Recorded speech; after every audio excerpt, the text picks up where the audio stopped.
we really got to make sure we give Vince Gilligan some credit for the way he opens, not just opens episodes, but just the shots that he takes. They all mean something, and they're all just very unique, even if they don't mean anything. Just the way he pans in on certain things, and we get this opening scene, and it's almost because of the cold opens with this teddy bear. You see the water, you don't know if you're back in that world, but then you see color. It's not gray. Mm-hmm. And then you see these two characters, you don't know who they are. I ain't gonna hold y'all. I almost felt like I missed something. Like, did I skip the episode? Like, who are these two? I Like, who are these definitely two did that. people? You know what I mean? Like for a quick second, and then you find that grill, or they find the grill that Hank had as a gift, and now it's once again going back to that whole, well, what happened? Like Hank was just excited for this gift, and now they finding it somewhere. What did something happen to Hank? Did he get rid of it? What's going on? They just do a good job of having these questions by using things that don't really matter in the long run. Like these two dudes don't mean shit in this series, Mm-hmm. except for they found this grid, and that's opening up the whole door into this episode. What did y'all think as far as you kind of alluded to it, Mo, but seeing these two characters, not knowing who they are, not knowing where we are in time, how'd you feel about the cold open? I don't know. It seems what's interesting. It seems like this is the second cold open that like was in real time, and it deals with Hank again. So it makes me wonder: are the cold opens that tie into like real time? Are they all tied to Hank? I don't remember going down the line, but obviously last time was the Cadillac, or whatever the hydraulic. It'd be hard to believe that they are. Okay, because it's just because the pool. It'd be hard to believe. The pool isn't. Remember? But that was in black and white, right? Oh, you mean the one that are in color? Okay, Yeah. gotcha. Well, you probably noticed, but the difference is the ones in the color in the future, and the ones in black and white are in the past.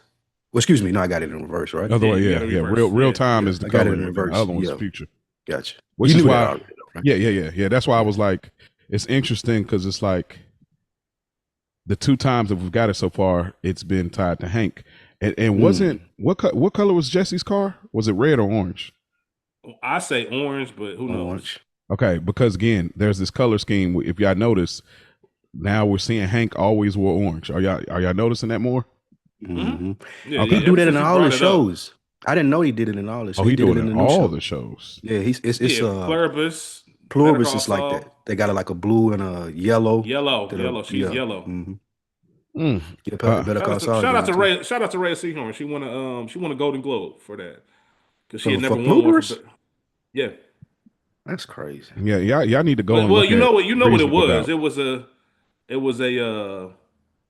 was a makeup because she never won one for Better Call Saul. Yeah, it was one of those like she's due, so let's go ahead and give it to her. It's a Pimp a Butterfly situation.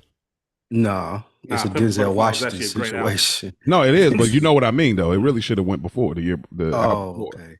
Yeah, I got it. The Good Kid, Mad City. Yeah, mm-hmm. Yeah. It's a Denzel, and Angela still she needs hers still. Oh gosh. But Denzel should have won for Malcolm X first.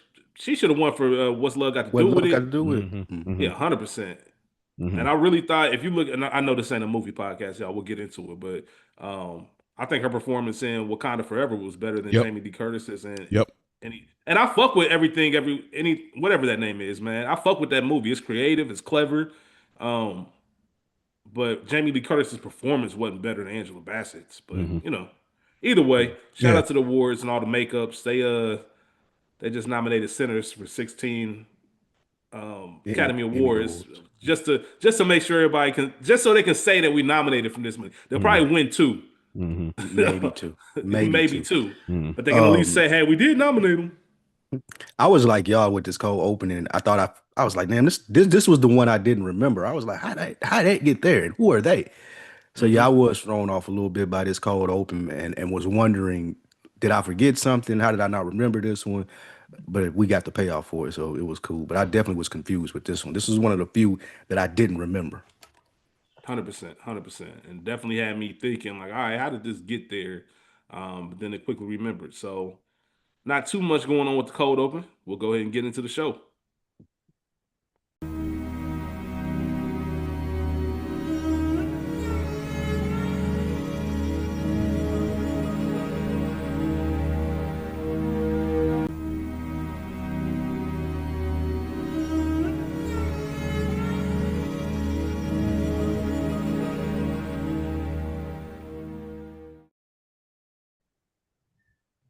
Welcome back to another episode of No More Half Measures, a Breaking Bad podcast.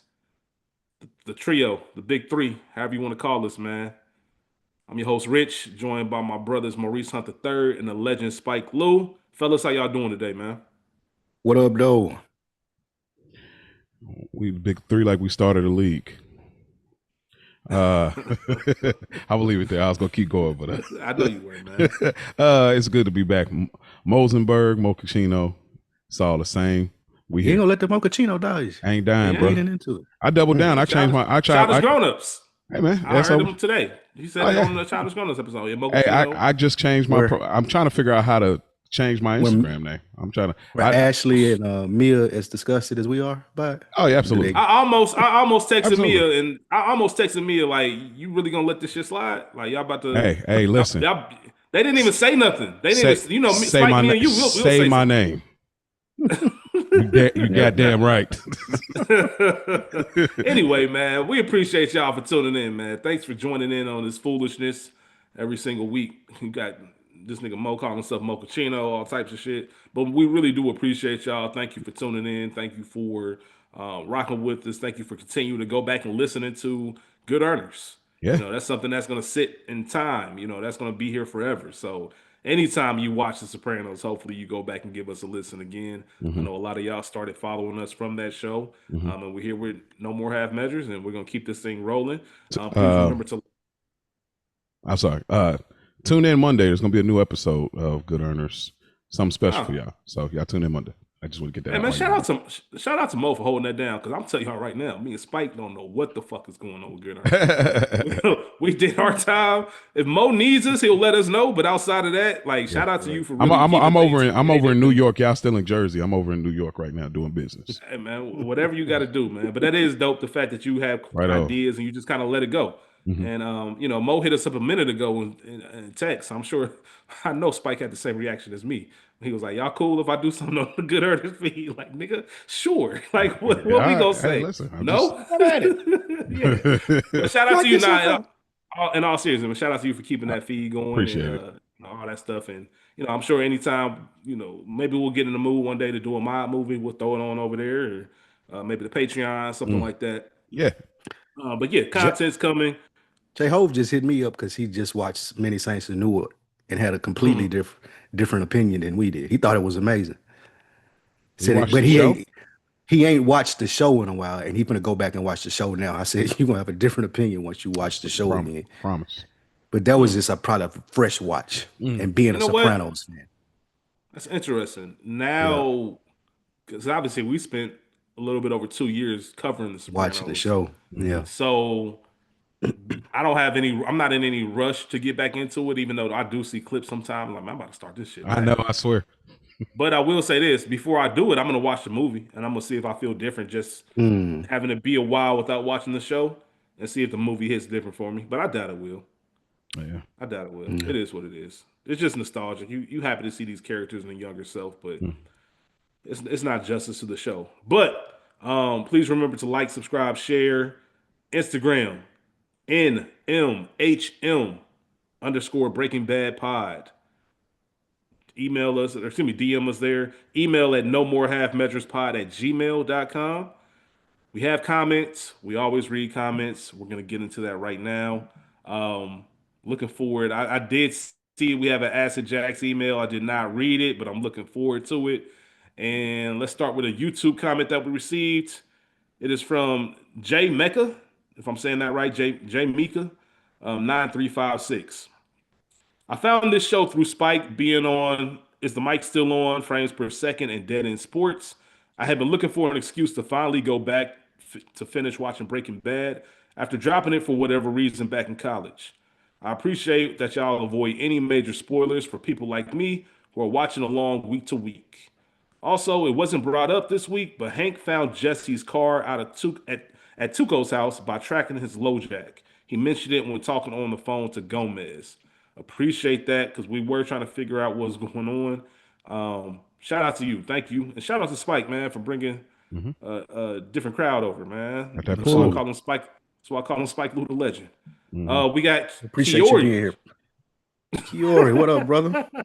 You I'm talking to me talking. or I ain't talking the about listener? you. Oh. That's some Spike Lee shit to say, man. Hey, you're welcome for being. Spike Lee. Spike Lee would say like, "You're welcome for being able to pod with me." This is the greatest day of my life. Yeah, Hey, no, congratulations. congratulations. You made it. You made it, kid. I'm talking to the commenter. Hey, Rick, you a fool for Hey, what you did over at School's Pod. I'll get back to that off air though. You are hilarious. I gotta figure out what it was. I don't know. Mhm. I think I probably know what you're talking about. Shout out to Kiori, our guy. He made a comment on episode 4 down. There are 2 moments in TV that contributed to my irrational feel of portable toilets. When Jesse fell in this episode, and when Vito had his don't pull that all shuck Put shit that with all me. shuck shit with me. Hey man, he had Flynn back down. Shout out to Flynn, 2 Flynns. I'm not going in if no one is around to help me escape, or if I run into any mobsters catching, not pitching. That is a good. Shout out to Curie, man. That's a great point. Porta potties, man, they can be sketchy. They sketchy anyway. What man. was that? No, Somebody that was in Finn. one. That was Finn, not Flynn. Finn, that's right. I'm Finn, Flynn, whatever. I was watching something and somebody fell in a porta potty, but it was like the door was on the ground, so they couldn't get out. Like it fell face see. forward. Oh, no, was that the episode of Breaking Bad when they? Nah, he got locked up when they were still in that. I was watching something and somebody pushed it over with somebody in there, and like the door was on the ground, so they was just stuck in that motherfucker. See, people So that play too adds much, to the man. horrors of it. People play too much. We have a YouTube comment. City of Troy commented, "Great work, fellas. These episodes have been cracking me up. We appreciate that. Yeah. Thank we're you, here for Cynthia. your entertainment. Absolutely." We have a Spotify comment from Sly. Sly mentioned, "Appreciate you, gentlemen. You guys are actually the reason I gave Breaking Bad a 4th chance." Wow. I always try watching it due to peer pressure, but can never finish season 2. This podcast will be the reason I finally finish this show and see if it's truly better than Game of Thrones. Sly, that is an incredible Thank you, comment. Sly. We Man, appreciate that because, if you've heard us mention it, Breaking Bad is it's top 3 for all 3 of us, right? It ain't That's better safe than to Game say? of Thrones. it's top 5. But is it Safe, Nah, top I 5 got is a it safe top bet. 5. Safe bet. Top 5? Watching the ground this either time, way. I got a top 5. Yeah. Okay, that's fair. Top 5. So knowing that it's a top 5 show of all time for all 3 of us, but even with that, we're the reason you're gonna watch, not because of the show content, but because us covering it. That means the world. We appreciate that. We don't take that lightly. Thank you, Sly. And then we have another Spotify comment from Isaiah Malik. Anytime it's from episode 4 down. Anytime Jesse found his person, someone took it away from him. Yeah, I'm sure we'll be talking about certain things. Jesse can't have nice things. Jesse can't have nice things, man. No So, Chinese food. No lo mein, no no soy lane, no sauce, no sauce, no spare nothing. ribs, no nothing. Give me my money. We got a Leave me couple alone. of emails before we get into the episode. I want to mention these. We got one from A Amaker. Chemical Reaction. Shout out to that. Acid Jackson started something. Review of season 2, episode 4 down. Now, I see that in the title. It says review of season 2, episode 4. At this moment, if we were doing Breaking Bad or Good Earners, Mo would have stopped and said, "Hey, we're not reading any recaps. We already do a recap and yada yada yada." But luckily for you, Amaker, I'm gonna go ahead and read this. I always love to hear your opinion, even if Mo doesn't like reading it. I love hearing it. We're gonna share it with the rest of the world. So, I've rewatched this series 4 times and thought I had all the angles flagged. The insight you each bring keeps me on my toes. But bro, right where I was about to end the pod and move on, y'all mentioned Skylar smoking that cigarette after she waddled out of the gas station and got that stare from the lady in the other car. The idea that this might be why Flint ended up like he is had me shook and literally in Weebay gift mode. That look when Stringer told him Shorty was a cop. Shout out to a great Wire reference. We always appreciate that. Like a fan of your Sopranos breakdowns mentioned before, you're basically teaching a full semester college level class, man. That's fucking dope. We appreciate that. That is ridiculous. Like, goodness. He had said in the subject line, he said, I think it said Skylar smoked Flynn's legs. Yeah, I'm sorry. I meant to say that. Smoking on that Flynn pack. Smoking on that Flynn pack is crazy. Hey. Smoking on that Flynn pack, dog. Hey. Hey, Amaker, man, you my guy. Yeah, man. Thank Just you. for the fact that you put the wild ass subject line. She smoked Flynn's legs is crazy. But you might have a point. You might be onto something. Mhm. Might be onto something. Finishing up this email. Show idea. Like the Sopranos spinoffs I shared with y'all in the past. What if Breaking Bad was a good classic with a wire level treatment? A, what would the casting be? B, what would the storyline twist and turns? Is it even possible? Somebody slipping like Walter might not last long enough for a viable show. Respect, best pod out, hands down, salute, keep grinding. The streets need, in all caps, this pod. Tony and Thank you. SC. Tony, Thank man, you, we Tony. appreciate you. You know Tony. what? We'll give some thoughts. We'll give some thoughts to I don't know what he mean by that question. What do you mean, like a spinoff like The Wire? What does that mean? I ain't get that. It's So like I think he. Go ahead, man. I was saying, I don't know. Maybe he's trying to say like, how do you feel the Breaking Bad characters would fare in the world of The Wire? Maybe because Nobody would last. Yeah, so one episode. Maybe Gus. Maybe Gus. Well, Gus. Gus. Nobody we've met yet would last. Nobody we've met yet. That's Gus and Mike. The other person, Mike that's who I was going to say. Them the only two. Yeah, no, Gus and Everybody Mike. else. I say Saul. I say Saul. No, he's a hustler. But is he not Breaking Bad? Is he not Breaking Bad's prop Joe? Let's not spend so much time on it. Okay, all right. They did praises for not spoiling because I'm I had sorry, the whole thing I was sorry. going to say about that. Yeah. When we get there, remember that question. It's a few episodes. We're a few episodes away. I think episode 9 is Better Call Saul. And I did forget we were supposed to do a Back of the Bing. He did. I do remember he wrote an email a while back about the spinoff, and we said we'd come back to it. We never did, but maybe somehow. Hey man, you got the feed popping, so we'll get to it. We got you. All right, we'll get to it. So yeah, shout out to that. Shout out to that. And then of course, Acid Jacks. Got to get down. Need a drum roll for his. I know, right? I know. Maybe Mo can put the sound effects in, not to add too much more to his plate, but volunteering this nigga for more work. Right. Subject is titled Double Down. All right. Fellas, apologies in advance. I have a lot to say. If any listeners want to go roll one, now is the time. Pay my respect to Michelle, the patron saint of long letters. R.I.P. baby girl. Baby girl. You look good. You look that good. Is you look good, girl. Michelle, I believe, is the one that was sacrificed in the. Yeah, man. We lost a listener. She still is a lasting listener. That's crazy. Us, obviously. You. Hey, we a team, right? We a team.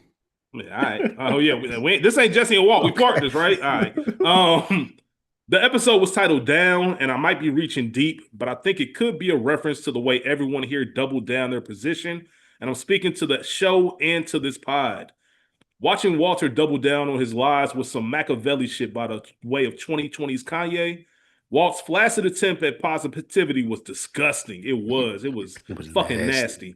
While cooking breakfast for everyone, he's not only overcooked the situation, he drenched it in sauce. Good people. When in the history of humanity has any man ever actually got off the I think I know what you think you heard? man should have been immediately rescreened for a brain tumor. Mo nailed it about him trying to get a win out of a loss. I get Waters just trying to make his nut, but as Albert Barisi might say, it died on the vine. Mm-hmm. It died on the vine. Mm-hmm. It's good. Sidebar. Speaking of insanity, Mo only peeping 2 episodes of Succession. Shake my head. Cosign on Spike saying "fuck off" here in Logan Roy grumpy ass voice. Mo, you are not serious TV watching people. You wouldn't get that because you don't know the show. You wouldn't get that, Mo. Yeah, I'm joking, of course, but really, forget making meth. Not watching Succession is a real criminal act here. Hey, listen, Acid Jackson's 100% right. You need to watch Succession. I watch Billions. Give me a break. That's not the same. That's like when people compare. That's like people compare Power to The Wire. And I fuck with Billions. It's just a different level. Spike's I understand assholes elicited an absolutely atomic unspoken pause from the panel. Mm-hmm. Okay, we understand. It's a joke. But to quote Carmine Sr., there's no stigmata these days.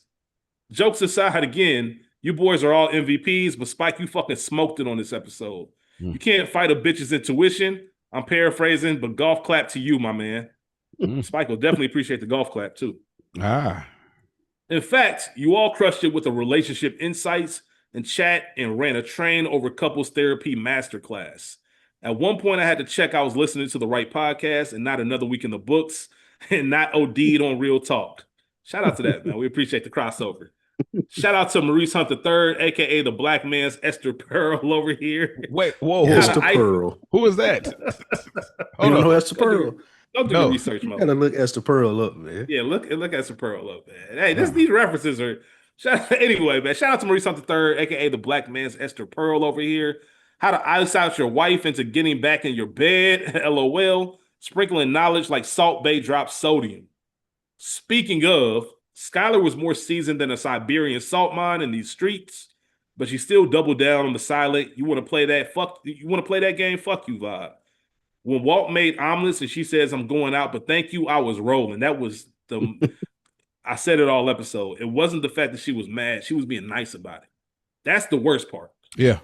Like I said, we can deal with you. We can deal with you being angry and storming around silent treatment, but no, thank you. I'm going out. Yeah, I didn't think about that. Yeah, man. For real. I said it last week, so appreciate you paying attention as well. For real. This show did an unequal job of creating a character like Skylar. She's still selfish, and let's face it, in the title Biatch. Shout out to Jesse. But I'm also finding more depth and empathy on this, my first rewatch. So, all right. So, Asa Jackson's rewatching it for the first time, like myself and Mo. As Spike said repeatedly, as a viewer, you get both sides from everyone. We know Carmela Soprano doubled down on doing real estate, but when it came to white womaning, Skylar's face says, "Hold my drink." She has a man. Listen, we're gonna talk about that very early in this episode. P.S. The way she went to town on the cig, baby be damned, Satan take my crown. She lit that fucking smoke up like a Taiwanese diplomat in a Beijing police station. Yo, this motherfucker is going crazy. Moving on, literally, Walt Jr. doubled down on his audition for a show titled Parking Bad. Watching this motherfucker waddle his goofy ass into a driver lesson with his dad. Yeah, Walt, let's have some fun. Psh, this jabroni has 2 left feet, for Christ's sake. You think Walt can tell him how to stop? His body doesn't know how to go.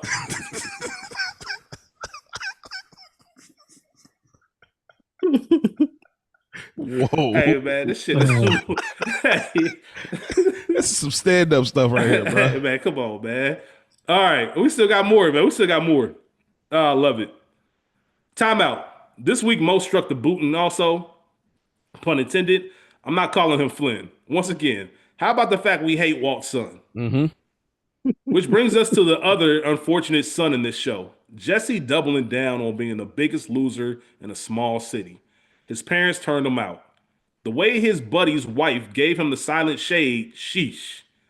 Falling into a porta potty, broke, cracked out, strung out, homeless, crying himself to sleep, but still fronting with everyone except Walt that he's fine. Fallacies is such an appropriate song for Jesse to be singing right now. That's great. It's a great tie-in. I got to be real right now. Your discussion on this episode really reframed a lot of my preconceived ideas from my first watch. Around all characters, but especially around Jesse. I always kind of thought he was just this really dim-witted junkie. Shout out to MILFs. But really, he may be a numbskull. Sidebar, quote Walt, you didn't learn to think it's just nasty. But when you look at this show through the lens this episode creates, Jesse just never had the support structure around him to enable him to actually succeed. That is a great point. Another thing that I've been saying on my rewatch, like Jesse is not as bad as I remembered him. Yeah. He just needed a little guidance, man. He needed a big brother.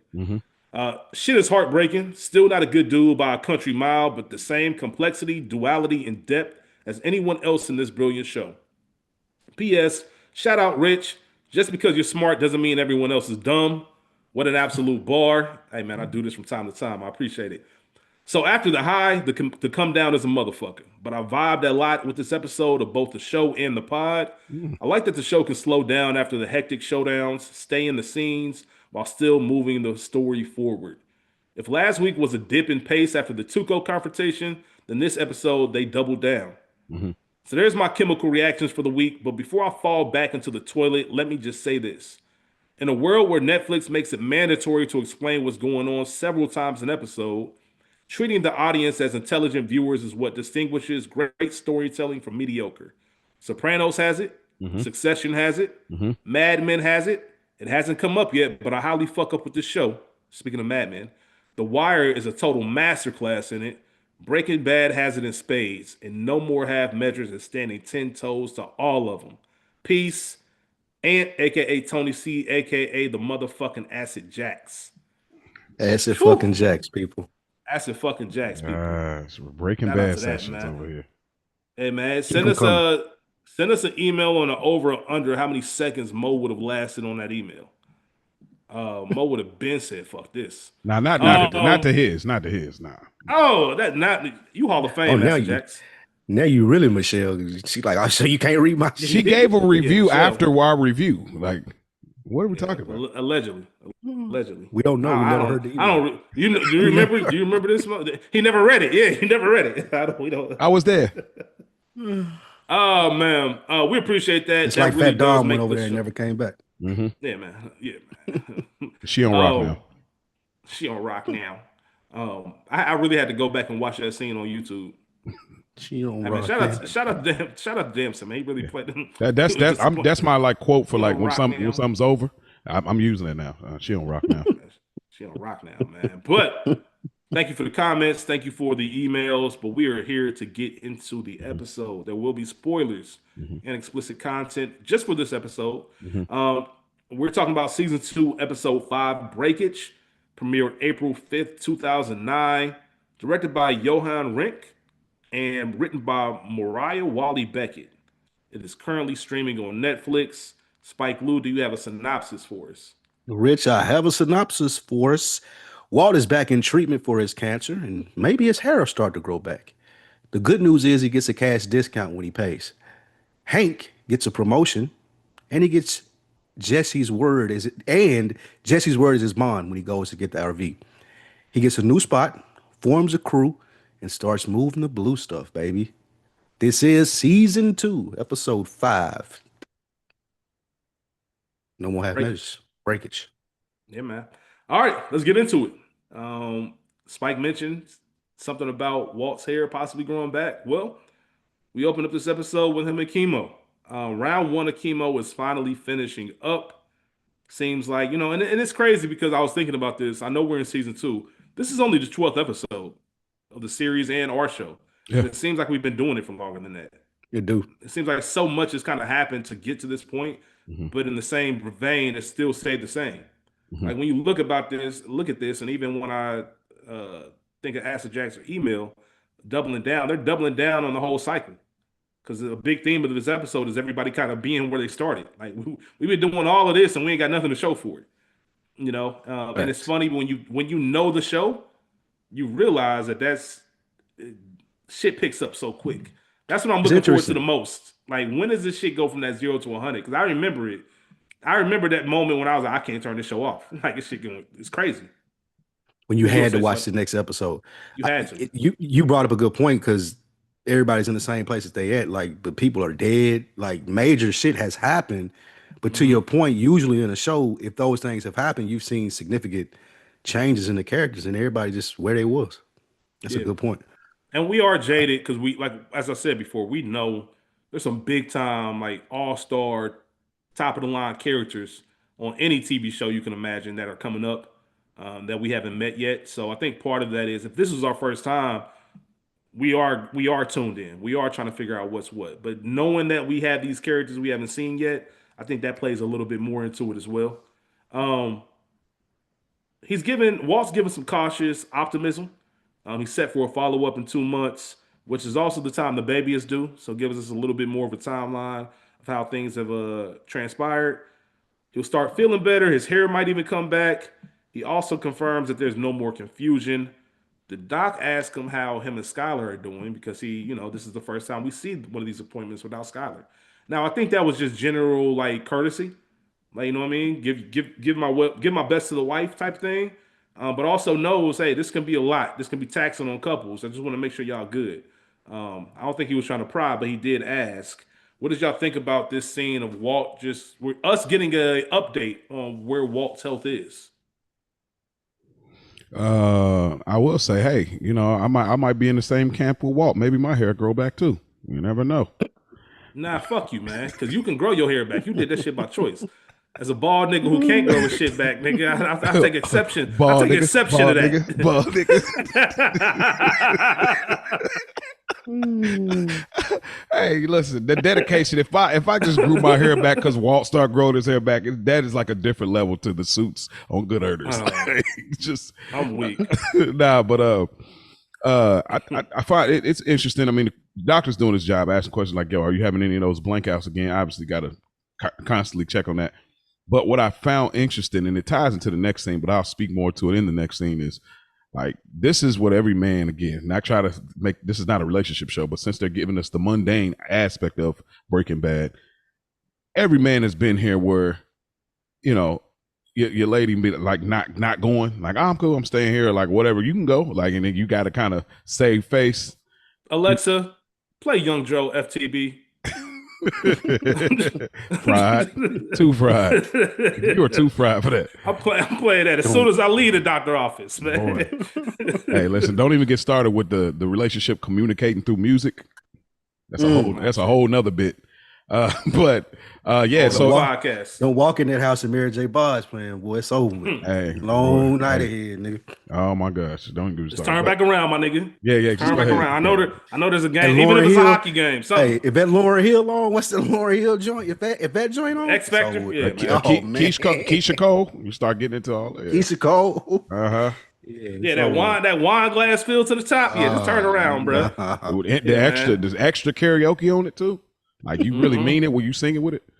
But yeah, saving face, like, oh yeah, we good. Like that's just, I feel like that's just man like behavior. Like, oh yeah, we good. Like even if it's like this is a moment, like, oh, we working through some stuff, but he just, oh no, we good. And I just found that interesting. And of course he lied. Of course he lied. Of course. Of course. As you should though. You don't let the doctor all of your business, your relationship business. That's real. That's real. Mm-hmm. That's real. Any thoughts on this, Spike Lou? No, I think it was pretty straightforward. The doctors did. I don't know. He came off kind of sketch. He didn't really get no real answers. Seemed like Walt over it. Nothing really stood out here to me though. Yeah, I think it was. I looked at the doctors on some like, yeah, nigga, you're still dying, but I don't want to say it like that. It's looking better. You're not dying as fast, so that's good. Let's keep it up and see what happens in a couple months. Like, you know what I mean? So Walt gets a 2-month break, which is, for him, more time to cook. But we're still at the office, but Walt is getting his invoice for the treatment. And the printer zones me out because this is 2009, which feels like it was 2 years ago, but it really wasn't. It's what, 17 years ago now at this point? That's crazy to say out loud. Insane. But it lets you know. Well, it lets you know what a different time it was when you look at that printer paper. Like, I feel like that's so ancient. Like, I can't tell you the last time I seen one of those, but I'm like, apparently they were around in 2009. And that motherfucker kept going and going, Energizer Bunny type shit. Walt's getting that invoice, and he thought they talked about a cash discount. Oh, it's on there. It's on there. But it was a good reminder for us that Walt's paying for this out of pocket. Like, this is why the whole reason why they got into this, because as we kind of mentioned, we're still at the same place we started. It's a good reminder to remember why he even got into this. Like, we're doing this because I need to leave some money for my family and pay for these treatments, and none of that is happening. I'm still having the same stressed out look that I had before I committed to doing this. I didn't think this was going to be it. I had the number in my head. I was saying it out loud. Like, I was committed to making this shit happen, and now we ain't got no plug. Tuco going. Go ahead, Spike. He didn't want Elliot and the girl to pay for it out of pride and his friends. Mm-hmm.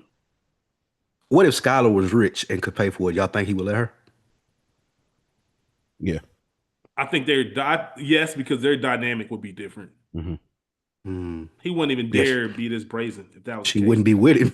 The real question is she wouldn't be with him. That's for one. Her and Ted be somewhere on the beach. But the real thing is,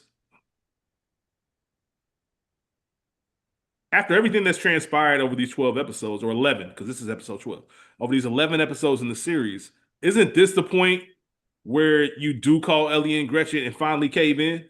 Like, isn't it like I I didn't kill tried? the man. Yeah, I Like didn't kill the I man. Damn, it went to jail. Like yeah, it's a wrap, bro. Let's just take the money. You know what? I was wrong. I'd love that position. When can I start? What do you need me to do? Like yeah, that. This is the time, bro. This should have been a 12 episodes. It should have ended with this episode right. and him calling Elliot and being like, you know what? You were right. That pride is a motherfucker. Like I don't know if I'm a Yeah. prideful man, but I don't know if I have that much pride after all this I shit. And don't. I'm back at square one now. If I had fat stacks, sky high stacks, whatever the fuck Jesse said. If I had that, then it'd be a little bit different. Maybe I can cope with having a body on my mind or all types of shit. But nigga, I'm still broke. Nah, nigga, Elliot. Mhm. I still know my chemistry. Let's do it. You What you know, about to say, Mo? something I was thinking about, and I don't know how y'all feel about it because we had a few listeners saying this is their second rewatch, and then also this is me and Rich's second rewatch. First rewatch. First rewatch, I'm tripping. Second watch, first rewatch. Do you find an issue with this kind of stop go method that Vince Gilligan has done with Breaking Bad? Because we get that the first season, and then we get like episode I think 3 and 4, 2 and 3 and 4, where we get the bags in the river, the cats in the bags in the river. We get like this climactic thing that we kind of go back down again, like, and then we come back up again with the Tuco stuff towards the end of it, and then it's like we're down again, and like now we're almost 3 episodes straight of this kind of stop go style of storytelling. Does that bother y'all at all? Like, does it affect like where we would rank this overall? Because I mean, once we get into it, of course we get into it, but it is this weird shifting that I'm noticing. I don't know if I like it. I mean, I'm not mad at it. It feels real, but I don't know if I like it. Like as far as holding the test of time of this being like I'll just throw on an episode just to watch this show. You know what I mean? Like I'm noticing that with this episode. I'm like the stop go thing is kind of So and I understand what you're saying, because if I were to speak right now about my thoughts on the show, it's like, damn, I know I said it's top 5. It's almost, Mo, you know this because you listen to Culture Garden. It's almost like when we did Crooklyn. Oh man. Like if you ask somebody about Crooklyn, Spike Lee joint, they'll automatically say, oh, this is one of my top 3, top 4 Spike Lee joints. And you watch it again, and it's like, I didn't like Crooklyn as much as I thought I liked Crooklyn. Boy. And there could be a number of reasons for it, right? I felt the same way for a while about Don't Be a Menace. And I think it was just fatigue. I could quote that movie front to back. And I remember watching it one day and I was like, yo, this ain't as funny as I remembered it to be. It might just be fatigue. It might be growth. But Breaking Bad is not as good as I remembered it to be on the first watch. In fairness, how good was Sopranos after 12 episodes? You know what I mean? Did we know it was an all-time classic? We know it was different. We know it was great.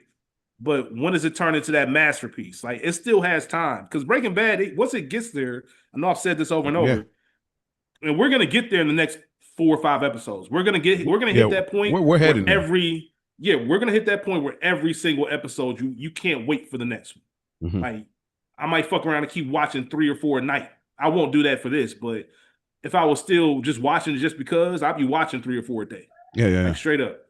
So we're gonna get there. So I feel what you're saying, but I also feel most shows don't hit that point. You could say that about The Wire. Maybe Game of Thrones, you could say, is already in classic territory after 12.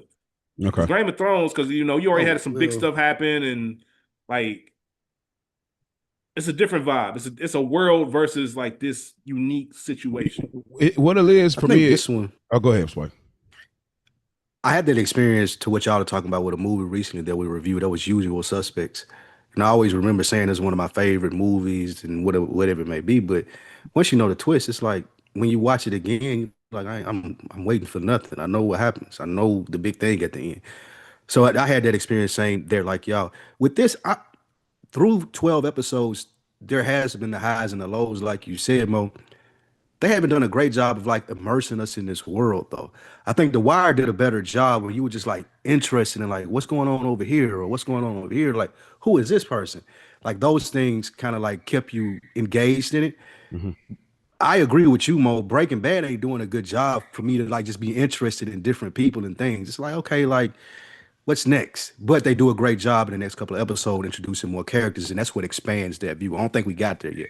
Yeah, Yeah, it's for me it's the when we're in the down moments. This I call it the civilian gang moments.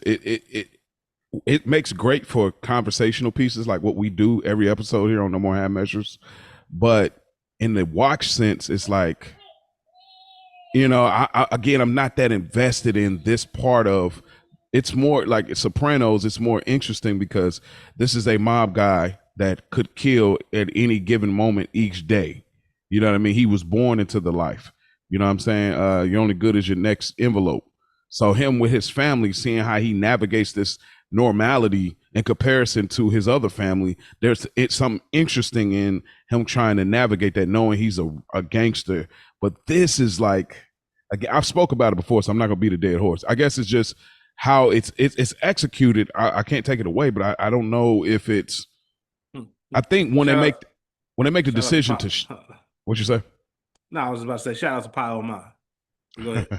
But when they you fried, when they make the decision to make that shift to say, okay, we're going all the way on this side of this storytelling, it's there. But I guess it's just these moments. It's like, I mean, I guess they're just trying to build a solid backstory, essentially. But I Yeah, don't know. It's just like, it doesn't so you gotta think. I don't know if I said this here last week or if it was on School's Pod when I was just breaking down how like The Wire is a world. Like it's the main character in The Wire is Baltimore. okay, You get what I'm saying? okay, Baltimore's the main character, and then the branches of what you have. Each season has their own themes: drug trade, ports, media, politics, education. Right? Not in that order, but that's the five themes of the season. You kind of dig into these worlds. There's so much going on. It's showing you what can happen at any given moment in any kind of pocket of Baltimore. That's the world that you live in, and that's what makes that show interesting. The Sopranos, I talked about how if you took that from the same stance, is not, I won't say it's not as good a show because we didn't see it, but the reason we love Tony is because we're solely with Tony, hmm right? We're with Tony and his family. If The Sopranos was built like The Wire, where we're looking at Jersey and New York as a whole, and we're bouncing around from Carmine and maybe the other families and Johnny Sack, and we don't get explicit time with just one character, maybe that looks different. But that's hmm not the theme of the show. The theme was to focus on Tony Soprano. And they knew that going into it, and they focused on it, and it was superb. The Wire, I think Breaking Bad, I think what Vince Gilligan did was, I'm gonna really hone into this fish out of water concept. That's the main kind of driving point of this. It doesn't really, who gives a fuck about Walter White's background and what's going on? You're gonna have enough to know why he's doing what he's doing, and you're gonna figure out the rest on his turn. Like they don't care about us having the background. We just want to let you see what this type of person is right now. Like, here's the evidence, and you do exactly what you guys are doing. Talk about it. Did he break bad from episode one? Was he broken bad before we met him? Did this happen at a certain point in the show? And just make your determination from there. And I respect the fact that it's like, hey, we're not trying to do, hmm we don't want to give you family dinner scenes. We don't want to show you that Walt Jr. is a fucking idiot. We don't need to worry about whether or not Hope goes to college and shit like that when she's born. Like, we just care about this dude who has nothing, he knows nothing about this world, making this bread, and how can he survive it? Because it's impossible. It's an impossible feat for most people. And I think they lean into that. And another thing that I'll add, just for my 2 cents, us as podcasters, I think we can understand this. hmm Watching something to review is different than watching it just to watch it. right, And I think that's another part of this, is at least from our perspective, hmm like we're watching it knowing that we have to talk about it.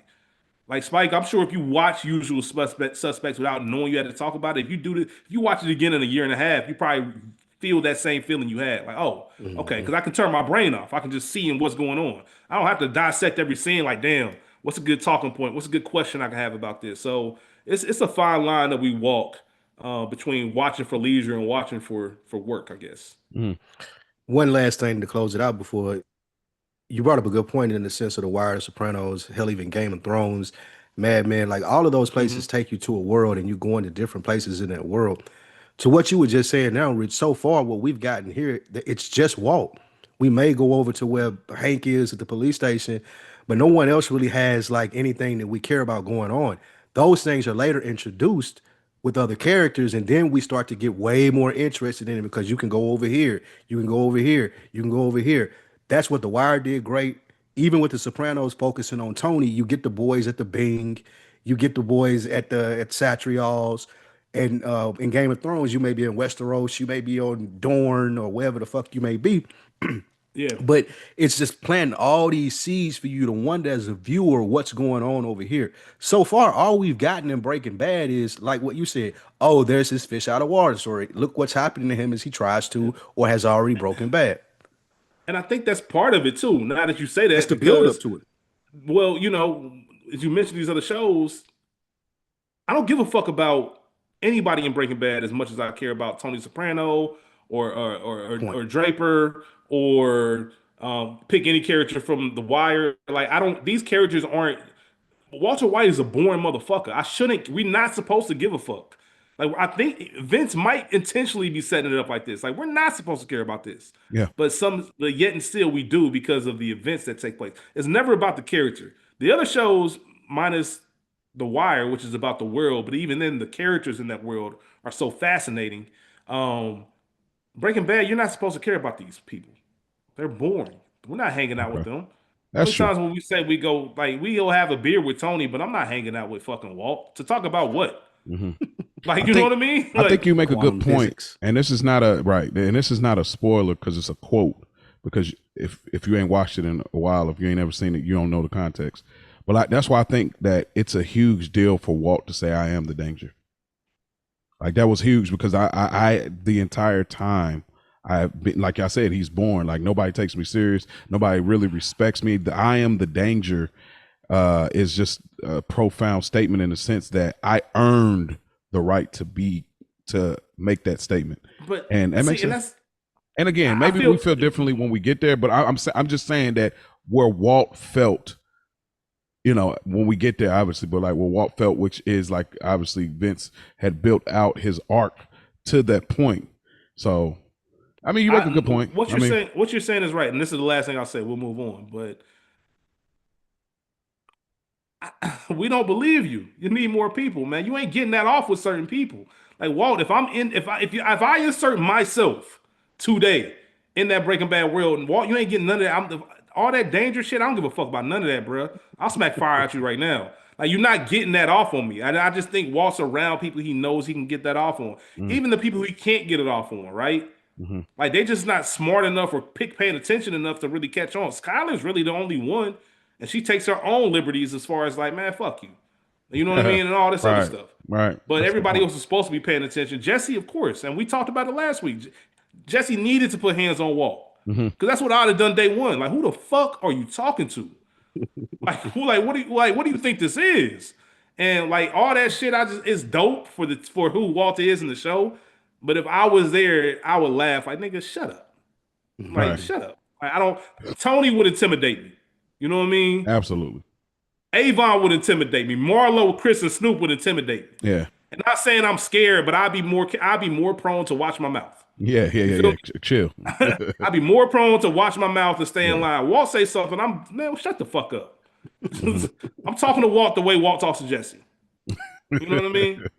So I think that's a big part of it too. I don't know. We'll continue to dive into these worlds and stuff like that. I did think it was funny that Walt got that pin for Hope and tossed that shit in the trash. Like, man, this shit. And you said that's the name of his daughter? Yeah. Okay, so there's a tie in there. I feel like for one, him throwing the Hope pin in the trash is like all hope is lost.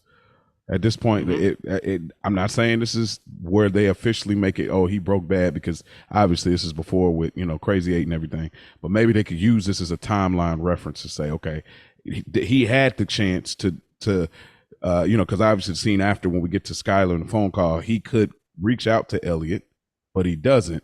So it's like, but before that, that pen saying of Hope, keep Hope alive. Hope was no longer alive in that sense, and then also Hope that is in Skyler's stomach is like Hope is. I'm not spoiling nothing because this ain't that, but it's not that Hope is lost, but it's like if this is your mom, doing what she's She doing. might be if Skylar still keep smoking them squares. That's what I'm saying. Yeah. So if this is your mom smoking while you're in her stomach, and this is your dad selling to smokers and fiends, all hope is lost already. So yeah. Deep. I like it. I fuck with it. I Fried. Do fuck Mo with know Not- what movie that's from? You know what movie that's from? it. Yeah, that's brown sugar. I mean, not brown sugar. Lorenz Tate and Nia Long, right? Okay, yeah. Okay, yeah, that's close enough. Close enough. Love Jones. Mo, you just alluded to the Yes. scene. We're at the white residence. We're at the white residence, and Skylar is grilling someone on the phone, looking for answers about this hospital bill she received. Listen, I ain't gonna hold y'all, man. You want Skylar on your team for shit like this. Yep. Skylar will definitely send your food back if the order ain't right. Yep. Now don't get me wrong. Facts. The way she talk to people, they'll spit in your shit when it's in the back. Cause Skylar gonna be an asshole about it. They definitely spitting in your shit, but she gonna get the order right at least. And we see an example of this. She said, "I'm sorry you couldn't be of more help too." Like Skylar just, Asher Jackson Bitch. mentioned in his email, like just that's that Carmella Soprano. She one up Carmella when it comes to just that smug. I know that person on the I phone. don't was know, like, man. We might have to our next when we have a conversation in the kitchen. That might be nah, it's probably too soon. But Nah, 'cause I don't- Skylar the worst. Cause she like walk too. Like who the fuck are you? Who are you to be talking to me like worse. that? That's Skylar worse. I said Skylar she was worse than worse, Carmella. but I'm seeing things about her. I don't know. I had Skylar to worse get than this. Carmella for the simple fact that she's like she know what's going on. As soon as Skylar found out what was going on, she Yeah, was man. You trying to be out No, of no. there. See, hold on. Look, you just said it. Soon as she found out what was going on, Carmella knew from the moment she got with Tony. She knew that's what she signed up for. So okay, that's what I'm saying. So there's a difference. Walt is Skylar. Walt is 50. Carmella Yeah. and Tony met in high school. I'm just putting that out there. So there's a total difference in like when you found out what was Skylar out going here on. selling Beanie Babies on eBay, man. Fuck her. Anyway, she at the crib and she's talking about pretty much about the hospital bills. Walt gives her a kiss. There is something to say. Walt gives her a kiss on the head and asks her if she's been around someone who smokes, which she says no and just keeps breezing it over. Now, that was funny to me just because if I ask you if you've been around somebody who's smoking, you say no, there's only one other direction this conversation can go. Or where were you smoking? She just breathed. She didn't even give this nigga the chance. You know, all right? It's like when Spike Lee asked me on Another Week in the Books how you meet her. Like, it don't matter. We're going to keep going, huh? What? She explains the bill and asks, if Gretchen and Elliot might be able to take care of it. $13,000 for 3 days in the hospital, which we can all laugh at because that was Walt's own doing. Yo goofy ass decides to make up this grand story, and now you got $13,000 bill for You it. send that shit to the y'all can send that shit to creditors, nigga. You Facts. ain't never getting it. Facts.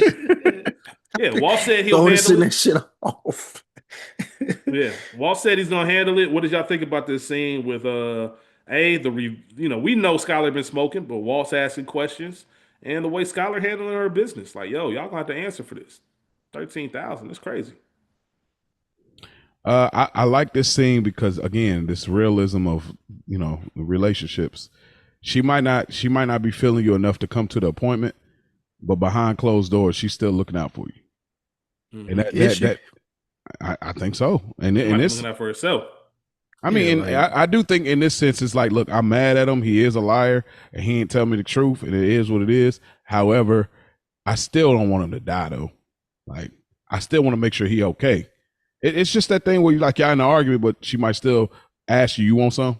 You know what I mean? When she cooking or whatever. It's that same thing right here. And that's what I thought was pretty realistic in my opinion. It's like, all right, I'm doing a call. I ain't gonna be there at your appointment because I'm still mad at you, but I'm gonna make sure that everything is in order. So yeah, I like that part of it. I'll take your word for it. I think it's just she's being Skylar. That's part of her character. Like she just It is. goes searching, looking for things, and I don't even know if it's trying to be helpful, more so than it's trying to her being to have the information. Like just to even like how she was talking on the phone to people, it's like, yeah, I'm sorry you couldn't be of more help. Like she get off on that type of shit. So I feel like she's doing that more so to get off and to feed her own ego than she gives a fuck about Walt. But I could be wrong. Well, think about it. When he was missing, she took all of the steps to say, "I called the credit card company. I did this or that." There's real care there. Yeah, That's the only thing. I mean, I think you're right though. She is like a person that wants information. Obviously, how much she grills her sister about it, which rightfully so. I think she is a person like, yo, I need to know the information. I need to know the truth. And she dishes it out, obviously, with the Elliot thing, telling him about Walt's cancer before we knew. But I do think there's a care here still. Like, even though he's a liar, this is still, we've been together for, 12 years or however long it has been or whatever. So That's fair. That's a good point. We see later that evening, Walt can't sleep. Stress of the bills is keeping him up. He goes in the nursery, which I'm still shocked that nobody's walked past and seen him in here just looking like Walt. I said that already, man. Walt looks mischievous. Like he always looks like he's sneaking around and doing shit. But he's sorting the money, kind of figuring out what money goes to what bill. He picked up the gun and it almost looked like he was considering it. That's all I'm gonna say. Looked like he looked at that gun for a second. Looked like he was taking a long thought at it. And then we see him throwing up, obviously, the effects from the chemo. But when he tries to flush the toilet, it doesn't go down. Uses the plunger, and there is a pack of cigarettes. To which, of course, I'm sure y'all had the same thought. Why the fuck would you flush these down the toilet? bruh. I might have been more. I might have been more upset about that. Don't than even you say it. I was going to say the same exact thing. Like it wouldn't even been that you were smoking and you pregnant. That would have been a thing that I had to put to the side. I would have been for you to lack the fucking common sense to think like I can throw cigarettes down the fucking toilet. Who would do that? I would be livid, nigga. We would be talking about that. I don't even care about the smoking. What the fuck made you think that you could take a whole pack of cigarettes, not one, not breaking it up and putting the tobacco down there, but you put a pack, A box, bruh. Yeah, bro. And it's twofold, Spike. Livid. It's twofold because not only that's just dumb, but if you are trying to hide this shit, you don't have the presence of mind to just go out, take it to a fucking public park and throw it in the trash can there. Like you could have tossed this anywhere, gas station, anywhere, but you decide not only just put it in you could have put it in our regular fucking trash. I might have missed it. You flushed it down the toilet. I think this idiot. Yeah, and I think it speaks to her not like she doesn't have like a sneaky bone or a liar bone in her body in comparison. And I mean, and I don't mean like she's an honest person. No. That's not what I mean. What I'm saying is we sit here and we discussed Bled not being her child. I mean, not being Walt's child. Right. But here's what I'm saying. That's sneaky. No, that's pretty sneaky. I don't mean like sneaky in the sense she ain't attempting. I mean that this is not your natural way, like Marie. Like Marie, she gonna die with the lie. Like this is who she's all the way with it. Cause again, remember like they were talking about the smoking weed thing, and like Skylar was all appalled about like smoking weed. This is how stupid you are, like how unaware or inexperienced you are. Like you think this is the best version of hiding it is by flushing it down the toilet. You genuinely smoking Skylar's face. Bro, that's what I'm saying. Like, this is what you genuinely thought, oh, this is a good way. You know what? I shouldn't be doing this. Let me throw this down the toilet, throw the whole box, matter of fact. Like, that's how much you're just so not tapped into. Like, you're so dumb, though. It is. It's like the dumbest shit ever. It is. Mm-hmm. That's when you start questioning, like, are you smart? Yeah, this one you say, like, you seriously questioning their comprehension skills and shit at this point. Like, are you gonna be able to raise this baby? Bro, like, why don't you just go back to the gas station? I ain't gonna be here. You gonna be all right? Yeah, like what made you think this? I literally want to know. The same way Jesse asked Walt, like, no, I'm seriously asking. Like, are you that dumb? Like, I want to know. Does this even make sense for the Skylar character? Which part? Or flushing them down or smoking? Throwing the box of like throwing the hose like, oh, I had 3.5 and then I threw it. Does that even make sense for her to throw the box down though? I'll take your explanation as far as like Skylar maybe not even necessarily the honesty or sneaky thing. I just don't think Skylar low key gangster in her own certain way. Like, you know what I mean? Like she don't give, like she's ready for the shits. Mm-hmm. Like Walt, like she ain't hiding and she ain't not apologetic. Like if you've already fucked up, so I'm gonna match you. Like now you don't have a leg to stand on. Shout out to never mind. Let me stop. Shout out to Walt Jr. But I didn't mean to do that. That just kind of came out. Yo, it's a But joke. it's a joke. Motto. She's just that type of person, man. Like there might be a part of her that wanted to get caught. I want you to find these, and I want you to find it in this manner. Like I want you to be livid. I want you because that's how you've made me feel. But think hurt people. Yeah, and that could be true too, because this could be the That's a good point. Carmela putting the nail on the nightstand, and Tony and Carmela having that standoff, where it's like, you know, basically like, there's something you want to tell me because of the bird feeder, and she's like, no, you something you tell me because he's seen the nail there. So it could be this version of that, but it's weird. It's like, bro, this is not something to get off on. This is you're smoking to make a point, or you're so stressed, or whatever it is, and you're using this as ammunition to be like, oh, see, I got you back. Now you see how I feel at the expense of our unborn child. Like, because when you really sit down, and I promise we'll move on to the next scene, but when you really sit down and think about this, I'm sure you weren't smoking in the house, right? I'd imagine Walt would have smelled that already. You know, maybe you do the old bathroom trick, you run the shower, open the window, do whatever you want to do. All right, whatever. So that means you brought these inside just to flush them in the toilet. And your personal toilet that connects to the bathroom, not the other toilet in the house, not anywhere else where maybe Flynn, the toilet that you know Walt's gonna use. Like all this shit is just silly to me. Like I don't whatever. And so on one hand, I think what you said was kind of maybe that's just who Skylar is and just her inability to stay away from conflict. I think she run towards it. Like if there's smoke, let's get it on the table. Let's talk about it. But also, I guess to some degree, because bro, she knew. You know what I just thought about? She knew the toilet was stopped up. Either way, think about why you say that. Wait, why you say that? Because if she's trying to flush it down, obviously it didn't go down. It's not going to go down, then not work the next flush. If it goes, it goes. So she knew it didn't flush. It just got to a settling point. Yeah, because you can't hear the toilet when it don't flush all the way. That's what I'm saying. So you knew it didn't flush. You just left it be. So. She's anyway, man. Anyway, all right. That's Skylar silly, man. Yeah. We get a break from the white residence and we go over to the DEA office, the federal building in Albuquerque. Hank is looking at the grill on his desk, speaking to his superior, and mentions that he keeps hearing the name Heisenberg when it comes to the blue meth that they're finding on the street, but they don't know anything else, just the name. Hank gets a promotion. He'll be heading the Albuquerque Liaison Tri-State Border Interdiction Task Force. Obviously, Hank is very excited about this. It's something that he's been wanting his whole career. He'll be splitting time between the Albuquerque office and the El Paso, Texas office. He's strutting down the halls, everybody congratulating him, and he gets his Anthony Soprano on in the elevator, man. Has a panic attack. Very short-lived, but we do see a panic attack, which lets us know that, Hank can be in a little bit of a vulnerable state. That look on his face, I want to ask y'all this. So when the elevator opens, he kind of has a shocked look like, what the fuck was that? Like he's never experienced that before. What are your reactions if that happens to you? If you two are on an elevator by yourself and all of a sudden you feel a panic attack come on and it's never happened before, are you still going to lunch? Are you stopped? And given your age, given Hank's age and Spike and Hank the same age, but given where you are in life, are you stopping and saying I'm still gonna go to lunch, or am I like, hey, I gotta go? Like some shit just happened to me. I gotta go see what this is. Like, what do you think your reaction would be?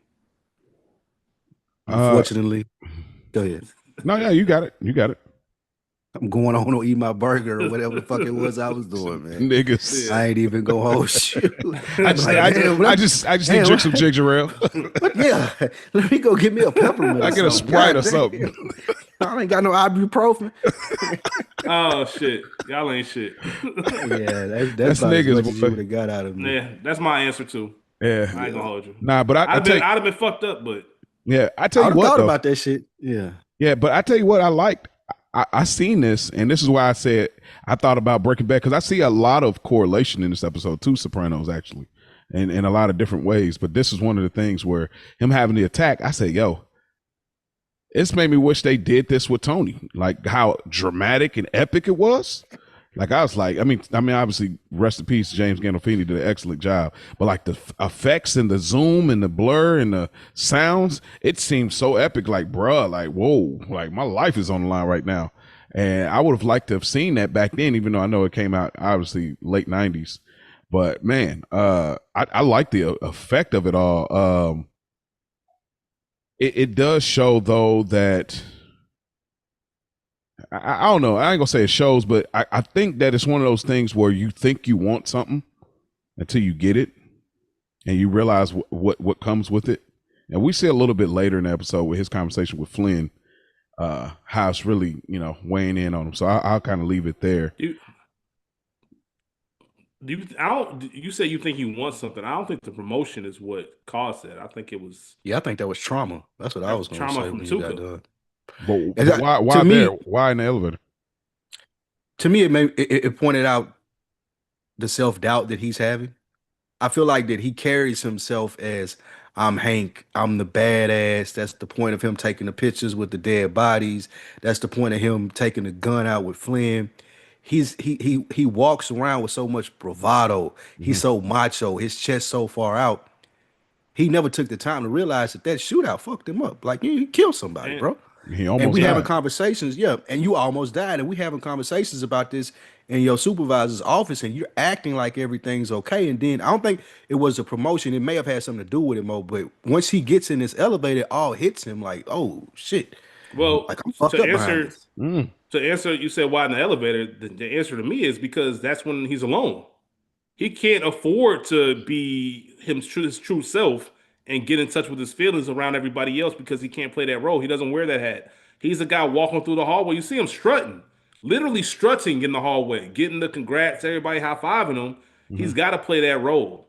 But once he's by himself, even if it's just an elevator ride, 2 stories down, you can't fake that shit. That's true. That shit overwhelmed him. He couldn't help it. And now, as soon as the elevator's open, he get himself back together. He good because he knows he had to put the mask back on. So I think it was brilliantly played by Vince Gilligan to show it. Let's use this small pocket of alone time to show how you really feeling versus all the shit that you putting out there for the masses. Here's a reach, but I think it could work. We see right before we go in the elevator, we see Tuco's teeth, his grill. We see it in a box. And now obviously Tuco's in a box. But then he gets to the elevator, and that's another form of being in a box. All right, go ahead. Go listen. You think you smart because you got your degree. All right, go ahead. Hey man, this nigga Mo just turned into Stretch Armstrong, boy. Them arms was reaching. Hey, Mr. Listen. Incredible. What's your boy name? Hey, Mr. Fantastic up in here. Hey. It's your boy name that wore the kufi on the living color. That was one man. The man in the box, and the box because of this box, and then the box. That's hilarious. All right, fine. I'm done. Hey, oh shit, man. All right, man. Real quick though, before we go to our next scene, did this make you look at Hank any different? Yeah. It did. You're a fraud. It well for that's good. It ties into we did a review on Rocky 4 a minute ago, and there's a quote in that movie that I love, and if he dies, he dies. Is that the quote? I mean, no, that is not. That's not the quote. The quote is when throw the damn towel. It's right. It's after that, but it is from the same actor that was in the corner for Rocky. When Rocky and Drago are fighting, there's a moment like he's taking hits, then finally Rocky gets this good hit off him, then he cuts him, and then he goes back to the corner and he says, see, he's not a machine, he is a man. And that get me so hyped, bruh. And so in this moment, I looked at it like, oh, he's not a machine, he is a man. Like you're not like, you're not super cop. Like I love that moment. So way to redeem yourself. Oh from my the gosh. boxing box. That's a bounce back. That's why you're a professional, Mo. Oh man, that was a good defensive play after the air ball. That was like a block shot. You came that's back. Like the air ball. I thought I hit rim. That's causing a turnover, but going down and getting the block. You know what I mean? All right, I'll take I'm it. saying shout out to you, man. That's a great. I do like that. All joking aside, Jesse pulls back up to Clovis. Bold move. Mm-hmm. So you know already. The first thing I feel like he gotta need something because there's no way you just come back after you got away scot free. I mean, even Clovis is surprised. Fresh out putting hands on Walt and getting some extra bread, he pulls back up and pays Clovis the money that he owed him for the rent and for the damages, but also reminded him that his word is his bond. But now I'm here for new business. I need somewhere to store this RV. It's funny because he asked Clovis how much. He said $1.5 million. Then he said, "Nah, for real, no, your sister." Nigga, like I'm not fucking with you, bruh. So which I understand, bruh. Like you I played know me. what's in here, and I know what's in here. Yes, exactly, all of that. But they do get it. I like the negotiation scene. I like them just negotiating and seeing Jesse in a different light. Like Jesse is actually smarter than what we think. Smarter than what we I'm give him proud of credit Jesse for. this episode. Yeah, a lot of people would have just been like he showed 500. some That's gumption. it. He showed some gumption this episode. He Man. sure did. He definitely did. I also thought it was funny in this scene that Jesse looks over and sees an El Camino. Ah. You know what I mean? You can catch that. That's good. That's Yeah, good. looks over and sees an El Camino. Clovis says $9,000 for it, which is a steal. I'd have bought that. If I had Thanks. $9,000, I'd have bought that in a heartbeat. Wait a But minute, it was clean too. Come on. once again, Jesse taking on a new image. You know, this new reform Jesse, the getting his life together, as his mom said. Jesse, he wants to be a little bit more low key. Now he looks off screen, so we don't know what he's looking at. But Clovis is like, "You want that one?" And then that leads us to our next scene. But before we talk about what kind of car he got and what's going on, what did y'all think about Jesse pulling back up to Clovis for one? And because would you have found another person or another way to store your stuff? And B, what did you think about the negotiation and how he handled his business? Nah, because if I find another person, then I go through the risk of them not being cool with it and calling the police. So this scene paired with the next scene goes really to hit home what y'all was saying about Jesse at the beginning was like no one really ever like gave him a shot to be like he got it in him. He just needed a little guidance. And unfortunately, the nigga ran into Walt for guidance. And Walt just led him down a path that put him in a place where he never thought he would be once we get to the end of this. But this right here and the next scene, it shows, and Vince did a really good job of it because up until this point, you look at Jesse and you're like, there's a little like this gum on the bottom of your shoe. That's what Jesse is. But him pulling this deal off, then you go to the next scene and he's able to be charming, talk his way through that. You're like, oh, here's the redeemable character on the show that I'm looking for.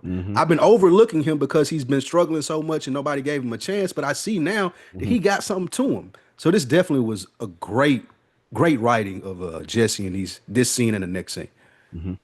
And can I just say real quick before you go, Mo?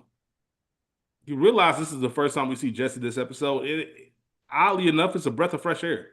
It is. It's like, oh, it is Because nice we're tired of Walt with his scheming fucking and his bullshit. Well, I told you we spoke to it before, but like Jesse's, like when we get into like the mundane of both their stories and family and the casual stuff outside of the street stuff, Jesse's stuff is way more interesting. It was more interesting last week, him going to the old homeboy and like the homeboy looking at him like it's lit until the wife comes home. Like that's interesting. Like Jesse trying to figure out how to get his RV back, find somewhere to sleep, dealing with his parents. Jesse's story from this standpoint is always more interesting than Walt's, in my opinion. And you're absolutely right. And to your point, Jesse is reading way more genuine than any other character on this show. Yep. Every other character on the show, even with Hank just now, what we seen in the elevator versus how he presents, like you said, Jesse is the most genuine person on this show. I say Flynn. I would give Flynn some credit. We don't like him, but I think that really is who he is. Like he's a teenager. He's 15. He ain't got a lot of room to be any kind of way. You don't have to like him, but there's a lot of things I could say right now. There's a lot of things. There's a lot of things I could say right that I'm not gonna say. But I'm not gonna say. Fair enough. That's a great point. Mo, did you have anything else to say about this scene? Well, what threw me off a little bit is when he's doing all this negotiating it's smart in the sense of I got the people watching me, so I need to keep this out of You know what I mean? But also threw me off in a sense. I'm thinking like, yo, he about to live in the RV. So I'm looking at like, yo, I'm paying $500 a week. This is my rent. I'm just gonna live in my RV on his lot. Hell no. Well, that's why I was thinking. Oh, Like, I was oh. thinking till he came to the next scene. I was like, oh, but then I was kind of thinking like, okay, I had to think about it a little bit more, and I was like, oh, okay, because he's trying to safeguard it from obviously the police, and that's where the equipment. He still got the equipment in there, right? Yeah, you don't want to be in Yeah, and he out still of there. got You it. can't sleep in there. You can't sleep because of the chemicals So and yeah, shit he like got that. okay, all right, that's fair. Buddy better than me though. I would have sold this shit as soon as Jesse left. It's Fucking up my gate straight like up. that. Hey, I got that methylamine back. How much you say I could get for it? What? Nah, man, it's over here right now. Because if Jesse pulls up, what you gonna do? Can't do shit to Yeah, me. yeah. What you gonna do? Smack I your got- little I got ass a sh- around. I sold that shit. He Nigga, I might be he doing got the something. shotty for real. He got the shotty, so you know. Yeah, he got the shot. He got there, and nigga, I just And beat you up. he's a foot tall and 100 pounds bigger than Jesse too. Mm-hmm. Yeah, Jesse Yeah. ain't built like that. He knows it. So what you gonna do about it? It took me a split second to remember how Jesse got that bread. Because since he's introduced in the middle of the episode, and I was like, oh, he put them hands on Walt. I forgot Yeah, that. for sure. So yeah, I think part of that too was that just burning a hole in his pocket. Like now that I got some money, smartly, Let me go and Jesse get says, back let on me my go ahead and feet. get not only that, let me get everything I need. Remember, Yeah. Walt just accused him of smoking the 600 that he gave. Mm-hmm. Like Jesse, like, nah, bro, I got this bread. Let me take care of all my needs first. Mm-hmm. And then we'll get into everything. He lost because he lost his car at the shootout. Mhm. He lost his house because his parents. You know what I mean? Like he lost his cash because of the feds. Little bounce back. So it's like he's like, all right, let me get myself back situated. And like all he needed is a chance, as he said throughout this episode, and him getting that money from Walt. That's why I'm so proud of him. But I'll speak to that a little bit more later. Yeah, and this next scene, as we transition, staying with Jesse, it's almost the opposite of the last episode, where everything bad happened for Jesse. He was looking for that shot. Mm-hmm. He finally gets a shot in this scene. We see what car Jesse was looking at. It's a Toyota Tercel, and we finally meet Jane. Or Jane gets to meet Jesse Jackson, which is just funny in its own Hilarious, right. yeah. But we finally meet Jane, who was a property manager, showing Jesse a rental unit. We see that awkwardness that Jesse does, like where you can see that Jesse is a people person. You can see why people fuck with him. Mm-hmm. It's just that his own choices make you question why he's hanging out with the people he does. But he does have some kind of like unique, awkward charm, I guess, about himself. Yeah. And they both kind of, she's She look all like- business. That's her style. That's her style too. You know what I'm saying? That's her bag. Jesse type her bag. 100%, man. And it comes time to do the paperwork, and Jesse offers cash, and she like, nah, see, we ain't about to do that. And you could tell, remember, Jesse got inherited his aunt's home, and it really wasn't an inheritance. It was just that he could live there. He's probably never going to rent a property or done anything like that. Now, I'm sure he's aware that you need W-2s or paperwork, but he also has a wad of cash. And he's probably just thinking, like, cash is king, especially in 2009. Mm-hmm. Like, so fuck what you're talking about. Let me just pay all this shit up front. If the money's what you need, I got it. He found this place in the newspaper. Pulled out that bankroll on her too. He found a house on the newspaper, bro. What's the damage? Pulled out that bankroll on her. Hey, Jesse said, what's the damage? Let's get it. Shout out to you for that, Mo, because that is crazy. I found this in a newspaper. Ad in the newspaper. Ad in the newspaper. Ad in the newspaper, man. Jane is Jane is interested cute, because too, the though. same situation. Yeah, she. Listen, Well, man. what she? Yeah, I'm saying. Yeah. And going to what Mo said earlier about Jesse just being honest, like the reason Jesse got this spot is because Jesse was honest about the situation. Yep. He didn't put on any kind of mask. Okay, you got some skepticism about it. All right, let me tell you what's going on, man. My parents have kicked me out. I'm down on my luck. I done had a rough ass 48, 72 hours. You can do whatever you need to. I promise I'm gonna be a good tenant. Like, I really need this. Like, that alone is why I'm not gonna fuck this up, because I need this. Like, I cried myself to sleep in an RV. He didn't tell her that, but he's thinking that to himself. I fell through a toilet and cried myself to sleep in an RV. Mm-hmm. My RV that I had to break into. Mm-hmm. Like, I'm not gonna fuck up this opportunity. And she goes ahead and says she charges them an extra $100 a month, a DBAA fee, which is don't be an asshole. She charged them first and last month's rent too, though. She yeah. And they they have some banter. And the scene kind of ends with her giving Jesse a little look, like, all right, this dude might be all right. And of course, she lets him know I live next door. So we kind of see Jane ain't just the person showing the apartment. We probably gonna see Jane again. What are your thoughts on meeting Jane and Jesse and her chemistry? No pun intended. Uh-huh. Hmm. I remember initial watches seeing this and being like not thinking much of it. Now looking back on rewatches, it's been like, damn, this was the little glimmer of hope for him. I This was know. this was it. I know. Well, this is it. Mm-hmm. And I don't want to be a spoiler or anything, but this like just after you look at it a couple of times, you're like, this was the glimmer of hope in this dark ass life for this young man. And Mm-hmm. whatever Mm. happens, happens.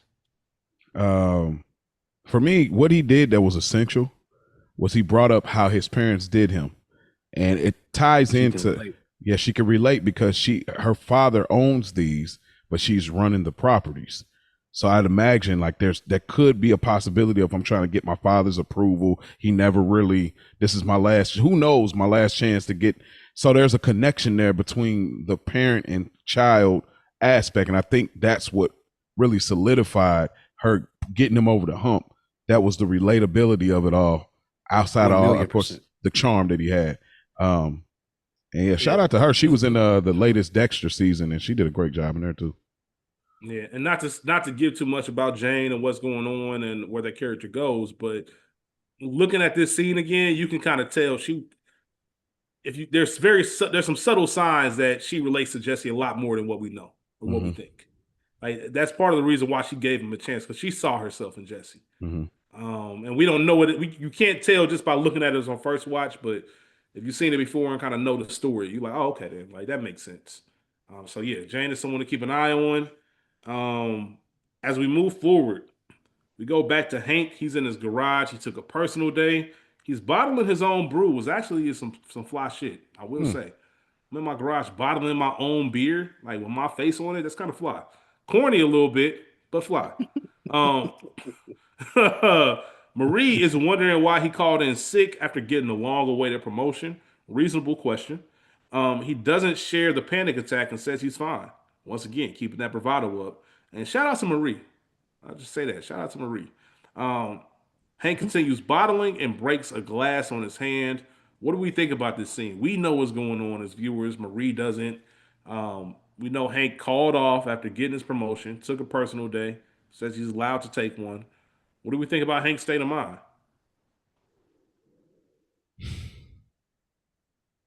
I just kept thinking about Bobby Bacala and the trains. Well, I see this for some reason. That's It's a good just pull. first thing I thought about in my head, but I didn't even know that till you just said it. Yeah, y'all go to the movies? You know what? You Shout know out to what? the, You I didn't know what he was shout out to The doing. Wire. It's one of I my didn't- favorite scenes in The Wire, by the way. Y'all go to the Y'all, movies. y'all go to the movies? Wow. That's funny. They hit Gotta get us out every more. day. Where's the shit? Who got the shit? They Wait, don't what ever you find think? nothing. But y'all go to the movies. What did you think he was doing right there, Mo? I didn't know what he was doing. Like honestly, I just had no idea what dude was doing. Hold on. You mean like you? I just Hold I didn't- on. You you didn't know that he was bottling? Like you didn't see him putting the caps on the beer bottles? Now I was like in and out when I was watching this scene, so I was like at this point I was kind of in and But out. you never knew it. Like anytime that you watch this, that that's what he was doing. It just never. Every time this came up, I don't think I was watching it that much. Like at this Gotcha. point, like You I never think that's cared what that was. yeah. So That's I never the really better way even to put it. until y'all said. Now I'm looking like, oh, I mean, it's obvious, but like now You I'm can buy beer curious. kits. Huh? What Now did you I'm think that curious to was on Spike's- the later scene? Yeah, and I'm curious. Yeah, Spike's like what? As you were watching it, what did you think he was doing? Like just out of just even I don't know. I thought he was doing some kind of hobby in his garage. I just didn't even. You didn't know he was making his own beer. No, bro. Yeah, I they just- sell kits. They sell kits where you can make your own beer, craft beers at home. That's cool. That's cool for him to have a little hobby for himself. You know what I mean? Yeah, The that seems job, like some shit Hank could do. But yeah, the not job is the biggest dangerous. problem. You know. Don't open Yeah, my that- garage up. Don't open my garage and be standing there like that, bro. Man, listen. That's wait- a man cave too. Waiting for that motherfucker to come up before you move. Like, walk on in before. Like, don't just wait. Like, she was doing all the extra shit. Oh, Like, even man. when she closed it, just standing there with her hand on her hip, like, stop playing with me and don't ask me about my. Like, I'm off today. So Like, what? all of this irritated me. Like, all of this irritated me from Marie. But we see Yeah. that's how the whatever they name Skylar and her maiden names are. We see that's how they get down. That's a family trait. Yeah. Like she could have let him be. Like, there was no, which I find interesting, because when we see Marie going through her thing, Hank was kind of nurturing, wanting to like, hey, Mm. babe, you got to go to the doctor today. Like, need like Yeah, what's yeah, going on? yeah. Like she was on the rip, like you on some bullshit. You out here playing with these beers. Like, why you ain't at work today? Standing there with the attitude before you even said anything to me. Like this whole scene irritated me from Marie, but it speaks to like Skylar and her as women. Hmm. And don't use the selective therapy thing. Like she tried to use the. He was like, relax. I hate when you say relax. You told me to start being honest and Yeah. saying this. Don't use the selective therapeutic advisement when it is convenient for an argument. All right, she go I ain't use. I'm gonna, like, bro, come on, I ain't dog. gonna, Hey, I ain't gonna hold you. I told somebody before, nigga, you in therapy, not me. I don't give a fuck about none of that shit you talk about. Like, and we The all funk have that been got to do there. with me. We all have been there where you done told a chick to relax, and you got the response you wouldn't expect. mm-hmm. Because sometimes it'll be just second nature for you to be like, man, Hey, relax. listen, I'll double down on it. Like Really? and bring it on when they hit that man with the loser. And then he did all that explaining everything to kind of down the joke, and then they did it again in his face. I'm that type. Like, oh, I don't know. Yeah, relax. Take it easy. I'll come back to Oh it. I don't shit. care. Take it easy. Nah. Mm-hmm. Any thoughts on him breaking that bottle in his hand? Obviously, breakage. Going with the episode title. Anything? I don't think there's anything deeper than that. Mo, I mean, if you want to give it a shot, you getting deep this episode. Pause. I'm on the sideline. I subbed in. I subbed somebody in for a second. Okay, got you. Getting your wind up. All right, I got you. All right. We get Walt and Jesse in the desert, and it feels like it's been forever since we've seen them in the desert cooking. Once again, going back to what I said earlier about it just coming full circle. We kind of all back where we started. We started the series with them cooking in the desert, episode 12. We in the desert. Um, Jesse asks what the plan is. We out here cooking all this stuff. We can't even move this shit. And Walt mentions, maybe you can move it on the street. That's what you wanted to do in the first place. And Jesse was like, ain't no we, me. I got the feds on me, the DEA on my ass, all this shit with Tuco, and now you want me to go out here and sell meth? You got me fucked up, bro. You got me fucked up. This ain't about to happen. And Jesse's tired. He hasn't made any money. He said he's actually taking the L. He got bills piling up, which of course Walt said, you got bills. The guy got cancer. Like, which I What kind of understood, bills Jesse got? What Jesse pay? Hey man, Jesse paying fucking Cause look though, he probably gas and ain't got no electric. cable bill. He probably like nigga probably paying rent, water bill or something like that. Ain't that Some much goofy shit shit. Jesse had back in the day. He ain't got He no ain't got a car family, no. He ain't got no all that shit. family. He ain't buying groceries. He ain't Yeah, got no man. cell phone. Jesse does. That is crazy because he probably still got a phone on minute cards. Facts. Jesse did tell Walt that they can just, become the next Tuco. Since they don't have a Tuco to sell to, let's just become Tuco. Let's cut out the middleman. Let's just sell this shit ourselves and do what we need to do. However, Walt, you don't get a vote on how this is gonna go because the deal is you do the cooking, I do the street shit, and before you ever came into my business, I was never in trunks with guns to my head. That only happened after you came around. And I can't appreciate the fact that Walt was he at least acknowledged the fact that he was ambitious and he didn't know what he was doing, which is what led to them getting kidnapped by Tuco and the whole nine. And Jesse says it's his way or nothing. Like it's my way or nothing. Because guess what? You need me more than I need you, Walt. And actually, fun fact: only 2 times in this entire series that Jesse calls Walt Walt, and this is one of them. This Hmm. is the first time. The next time doesn't even happen until season 5. But um, otherwise, he calls him Mr. White. This was a great scene in the sense of building on what we just seen from Jesse. Like you're starting to understand his morality more. You're starting to understand his thought process more. You're starting to sympathize or empathize with him even more. And you're like, okay, like this dude got a plan. And even how he straightened this scene out with Walt, it makes you root for him a little bit more before it, it makes you root for him a little bit more. So I like where they are with Jesse right now. Remember the last time? Remember what happened last time you talked back, Walt?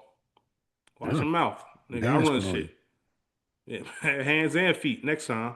Yeah, and he made a great point because Jesse kept being right about Tuco the entire time. Like from the moment Jesse got stumped out and his ribs crushed in the hospital, Yeah. Like, Straight up. like from the out the gate, you know what I mean, with Stinky Pete or whatever, to introducing him. Like he been right the whole. Skinny. He's Stinky Pete in my book. Stinky Peter cartoon character, but that's what I be calling him. I know. so is dude. He a cartoon character. Exactly. Definitely a cartoon. Oh shit. So it's like from that, and then him healing, and going back to like, that's why I like Jesse saying like, we're gonna do it my way this time, because I kept giving you all of the things. I told you we do deals at the mall in a public place. You want to meet at a junkyard. I tell you, hey, listen, we need to get rid of Tuco. Then he almost kills both of us because his decrepit uncle ringing a bell. Like it's so many times that Jesse was telling like, bruh, we need to get up out of this. You know what I mean? So I like that Jesse's standing on business saying, nah, bro, we're going to do it my way. And if they had kept at this rate, obviously when we get later in this episode, but if they kept at this rate, like Jesse's been straight with this. This is sustainable for him. Like this is how I want to live. I'm good with this. It's funny. This is random, but it's just always funny because anytime there's a skinny someone, if there's a skinny Pete, that only happens because there's a fat Pete out there too. They had to separate the two. Otherwise, they'd have just called him Pete. You know what I mean? They would just call him Pete. But one day there was another Pete, probably bigger, and they had to say, which one? Which Pete you talking about? Skinny Pete or fat Pete? Skinny Pete. That shit just funny to me. That's how nicknames like that even happen. That's like, true. That's true. Way too many people with the same name. We got fat Dom. So where's Skinny Dom? Yeah, we're Skinny Dom. There's Little another Dom. Dom somewhere, but we talking about Fat Doms, just so you know. What was my man name at the wire that walked up to the playground? That walked up to the playground. Kev. Fat Kev. What is it? Lil Kev. Lil Kev. Lil Kev. Interesting thing. Chin. What's his name? Chin Gigante. Gigante. Yeah, but like the nickname, because like you would really get hurt really bad, or maybe even killed for saying his name anywhere. So that the only way they could be talking about him is if they rub their chin. So that's how he got the name Chin. That shit crazy, man. Yeah, it's like nigga, he was not playing. Yeah, that's the dude that act crazy, wore the house coat around, right? Mm-hmm. He was on. It was a character of him. Godfather Harlem. Watch it, Godfather Harlem. Yeah. Y'all have anything else to say about the scene before we move on? No, sir. Nope. All right. Quick question as we get into our next scene. Do y'all eat pretzels? No, I do. You do? That tracks. That tracks. Yeah. That tracks. That tracks. Stuffed pretzels. That tracks. No. That hold on. Like the soft like combos. Like talking about like the combos, like pizzerias. I like those, but I don't buy those. I'm talking about peanut butter stuffed pretzels. No, that really tracks. I know exactly what you're talking about. Them choices that makes good. sense On the low. They're good on the low. That makes sense. Yeah. So only reason you got some at your desk. You got some at your desk. Oh yeah. I got the tub. You got. Nah. I'll pack a Ziploc bag for that at the crib. Okay, the tub is at the crib, not the. Yeah, nah. I only thought about that because I was sitting there looking at the scene opening up, and I'm like, man, I've never gone to the store and just bought a bag of pretzels ever. I'll get some chips, some Pringles, something, but I'm never buying pretzels. Yeah. I'll get a soft pretzel somewhere, listen, like a hot pretzel. Y'all lying with all that gray on your face. Y'all lying. No, I ain't never bought that. I've never. I swear to God, never in my life. Never going to the store. Pretzels. Ever in my life. Like I ate some before. Yes, just out of pure starvation. Yeah. If they there, I'll snack on some pretzels, but I've never went and put a bag of pretzels in my cart. No. Not even on some health kick type stuff. No. No. What's healthy about pretzels? It's a better alternative than chips. I mean, they fried. I mean, that's fair. That's fair. Is it? That's fair. Yeah, it's baked. Either way, we see Jesse pouring these pretzels. Skinny Pete, Badger, and Combo pull up. What a fucking trio. Skinny Pete, Badger, and Combo walk into a bar. I thought it was a kicking session. But these niggas, like, I really thought this was a kicking session. I thought this was a housewarming. And then I quickly realized, hold on, whoa. It's a business meeting, baby. These niggas about to move weight for you? These three? The pack out. We're on the street. The price of the brick just went up, baby.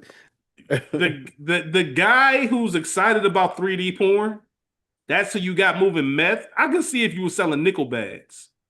I might let you slide for this. You're about to sell the purest meth that this part of the country has ever seen, and you got these Zips at a three moving it time. for you. Zips Like at a you got time. me fucked up, man. The one who says What? the ladies cream real nice for candles and shit. That's the guy you got moving your product. What you about to You're say, right. Spike? You're right. But Jesse is limited because he really don't. He really ain't like that. What I think the biggest mistake with this is in drug dealing 101, it shouldn't have been no group meeting. You got to meet with one of those niggas first, whichever one that probably can do it the best, and then he relays the message. I don't even need to be in this. Like you just need one of those niggas because there's more likelihood that one of them gonna get caught in tail if all three of them buying a pack from you. I let one of these niggas know I got to work. You let such and such know, and to get it for this price, that, and that, and the third. But all three of these niggas don't need to know shit about me. We ain't having no group meeting. I ain't putting out no card, no click out on the corner. So just one of those people was my only mistake. I feel like that he made right there. He should have just hollered at big guy. Yeah, Big guy could have served the other two, and you good. I'm not, yeah, because Big Guy's the one he's the one that knew people in the Yep. first place. He the one I'm should have got the not, call. You the man. like, did y'all see how excited they were to do meth? They thought Jesse had meth there. Y'all see how happy they were? Like, immediately I was like, you know what? This ain't a good idea. Listen, Stinky Pete and the other nigga would have never knew I had work. Yeah, They would have never. They would have thought Fat Dude was a man. Mm-hmm. Because I would have been wild. just running it through him. Like, Mhm. nah. Pause. It's Pause.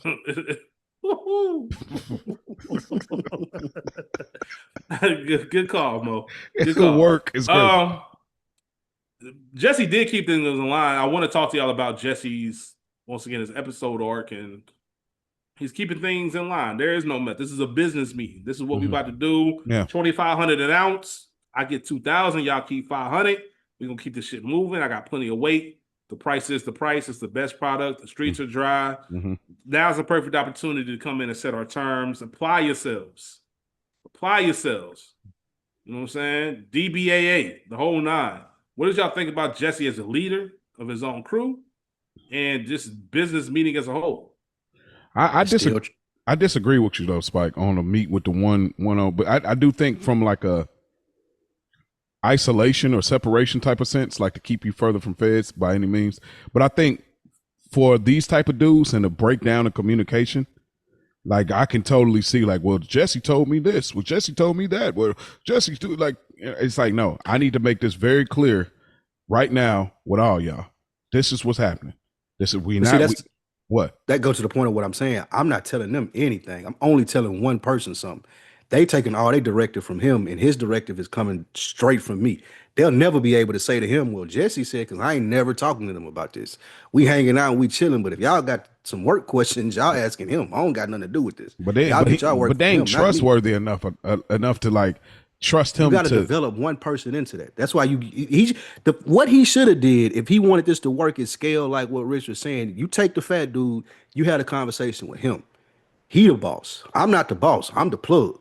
You figure this shit out with them. I ain't got nothing to do with it besides this. I'm telling you how much money you supposed to be bringing me every time you re-up. That's it. Ain't no other conversations with Stinky Pete or that other crazy Badger. Like, hey, I definitely, none of them ever gonna know I'm selling drugs. Badger's the last person. Matter of fact, y'all not even gonna know where I live. Yeah. Now, y'all not even coming over to my crib. Like, Fat Dude is the way in to keep it moving the scale and let people think he the man, and then boom, you work it from there. But like that, like, nah, I ain't. I don't even know if I'm bringing Badger in. I think Stinky Pete and y'all can bring Badger in and Fat Vato. I'm just gonna call him Fat Vato because I don't know his name. I think it's about Combo. That's his name, Combo. Combo, yeah. Combo, like the pretzels you be eating. Oh man, I'm about to start being like Ray P, not to get anecdotal. But shout out to her. Rachel. Combo, and because Combo has actually moved a little bit of this and knew some people, and then Stinky Pete did connect them to Tuco, so it was like, okay, them two. No, but Badger, Stinky Pete would never buy a drip of drugs from me. Him and that other nigga never. No, I don't know what y'all talking about. I'm only saying in the choices he got. That's it. But either way, I mean, I think Assume your way works as well. I mean, use a combo, and then he break it down from there was a scene in Entourage when Ari got a new assistant when Lloyd was not fucking with Ari, and the dude Ari said call like Ted Kapowski, and he made a joke like Kelly Kapowski, say about a bell. That nigga Ari looked at him and said, "Get out, you're fired." Like out immediately, as soon as Badger was talking about 3D porn, I'd have told him, "Get out, get out, get out, bruh." Seriously, I didn't like leave how my house. I didn't like how excited they were. Like, oh yeah, that's gonna get the ladies going. I immediately like, y'all get no buns. Like that's the first. I was like, y'all are way too excited about this whole lie of Jesse telling you about his decor. He's gonna get in the house to get women. I'm like, yeah, I'm not that excited for somebody else to get it cracking. Like that's just that was something about 3D porn, bro. Like what talking about? Like nigga, think I'm finna trust that nigga with some work? Like, get the fuck out. Meth. Like I said, if we talk about nickel bags, that's one thing. But bruh, some meth. Come on, bro. 2,500 an ounce, man. Come on, because I know I'm setting myself up for failure because I know something gonna happen. I know something gonna happen. Look who you dealing with. Well, yeah, that's what I'm saying, man. So shout out to Jesse for at least showing some initiative, but yeah, you gotta do some more recruiting. And he told him the pickup is like, hey, the pickup. I'll let y'all know where the pickup spots is. It ain't gonna be here. So it's interesting because it shows like, okay, if Jesse had always been in charge, or if they went with Jesse's plan, built something. Yeah, we're seeing like, okay, this is the idea of how Jesse's. Because we see Walt's version, so now we're getting the flip and seeing what Jesse's version is. So I do like it. Like, okay, this is what we're doing. Obviously Walt's going to disrupt that, but I like to see like, okay, this is what Jesse had in mind. So, yeah. So great points. I'm moving forward. We got a couple of scenes within one. Mm-hmm. So we get we get Walt Jr. and Skyler pulling up to Hank and Marie's crib. It's a celebration for Hank's promotion. As Skyler and Walt Jr. get out the car, Walt stays back a little bit and checks the ashtray for cigarettes. This wants to make sure doing his own investigating. Hank's hat, disgusting, like nasty. Like it's too small for one, and it just looks terrible. Maria's complaining about El Paso, which is in Texas. She doesn't want to split time there. She does want to go to DC. Just talking about all this other shit. Skylar gets up, goes to the kitchen. Marie follows her. We see Walt just keeping an eye on Skylar because he knows she got something up. And Marie's in the kitchen talking to Skylar, and Skylar shushes her. Literally shushes her, put her hands over her mouth. Not another word until I get an apology. Now, once again, family business is family business. Skylar, you got me all the way fucked up right now, but I understand it because of all the shit that she got put through. Marie really can't apologize. Like you physically can see it on her face, like she is incapable of uttering the words "I'm sorry" because she can't admit that she did something wrong in the first place. Like you can see, this is the moment if you didn't know. I know we know she's in therapy, but if you didn't know, you really know. Like, oh, she really fucked up there. Like something don't work like the rest of us, and she's really working through that shit with the therapy, and that's probably why she's doing this shit anyway. But Skylar hits her with, I need my sister back, and Marie finally apologizes. What do we think about this sisterly moment in the kitchen between Skylar and Marie? It was definitely irking my soul on Marie's standpoint. It's like, bro, just give it up. God, like she knows, she knows, but you're dying with the lie. And your husband knows, and he's with the feds. You're good, bro. I was just like, you're holding on for what? There's that. Also, too, we talk about the color schemes. Walt is in green all the time. Marie's in purple. Hank's in orange. Now, they always got Skylar in white or white and gray or white and tan or something like, and I always think like white is supposed to be this moral compass, but I'm like, she's not the moral compass. I don't know if y'all intend to do that or you're supposed to be like a fake out or something, but she's always in white, and that's kind of the color they chose for her. And I'm like, she's not the moral. Maybe it's maybe the colors will change. Maybe innocence, because Skylar and her family is technically innocent from all the shit that Walt is kind of putting them through. Like she's not an innocent person, but what happens to her, there's some innocence there. Maybe her color, maybe her wardrobe changes through the series. Maybe I don't know. But yeah, I remember her wearing that nasty ass blue dress over the Elliots and yeah, I Grace. remember that. But I remember that. Yeah. yeah, I remember that. But you see Hank too. He dropped a shot inside of his beer, like a Boilermaker type of situation. Yeah, Hank fucked up. Oh yeah, and I said, bro, he turned up. I said he probably ain't even getting none right now. Y'all ever done that? Irish car bomb? Y'all ever done that? And if you have, when's the last time? Yeah, I ain't never done that. yeah, I ain't never wanna- dropped. I you ain't wanna- dropped the shot in there, but I have literally like poured it in there, like in my Oh no! beer. If you want to fuck up the next 96 hours of your life, take an Irish car bomb right now. 96 What hours? what is it exactly? 3 days? What is that, whiskey? That's 4 four, by the way. days. That's 4 days. No, so I'm gonna have to hit you like Hank. You ain't do the math. no, I'm saying that I'm being facetious because I've taken an Irish car bomb and I'm never again. That's a Jameson and beer? Yeah. Shot of Jameson and beer? Yeah. Oh no, I'll You be drop it in there good. and you're supposed to chug it. Yeah, Fucked up. yeah. No, I'll be good. Fucked up. I really do this. So But if you feel I'll be good. but I'm not if you feel a the way smoker, Hank- so that's why I do this. No, that's fair. I agree with Mo. Right now that I'm not gonna say. I'm just gonna move. I agree with Mo. in this Appreciate thing. your thoughts. Both of these two just irritated the shit out of me right here. One, Yeah. because Skylar is acting all pretentious as hell. Like, I hate how she been doing with Walt and how she's doing with Marie. That's one of my pet peeves in life. When people walking around like they're like something wrong with them, but they want you to ask them versus just coming out and man. saying, hey, like this is the problem. Like they closing cabinets hard.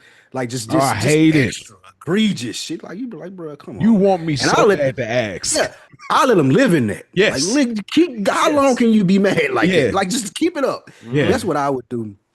But also with Marie acting so fucking oblivious. What was you finna say, Mo? I was gonna say because it'll get to the point where they be like, "So you ain't gonna ask what's wrong?" Nope. Oh, something was wrong. Hey, listen. And that's I why I just kill thought him, Mo. about- Oh, something was wrong. Oh, Hey, you thought wild. act like that all You the a time. wild to continue with like, oh, something was I don't wrong. even- Like you a wild. Oh, you want to It's go probably- low? I can go to hell. Like we can go all the way there. Like Hey, it's probably commitment. fucked up. Commitment.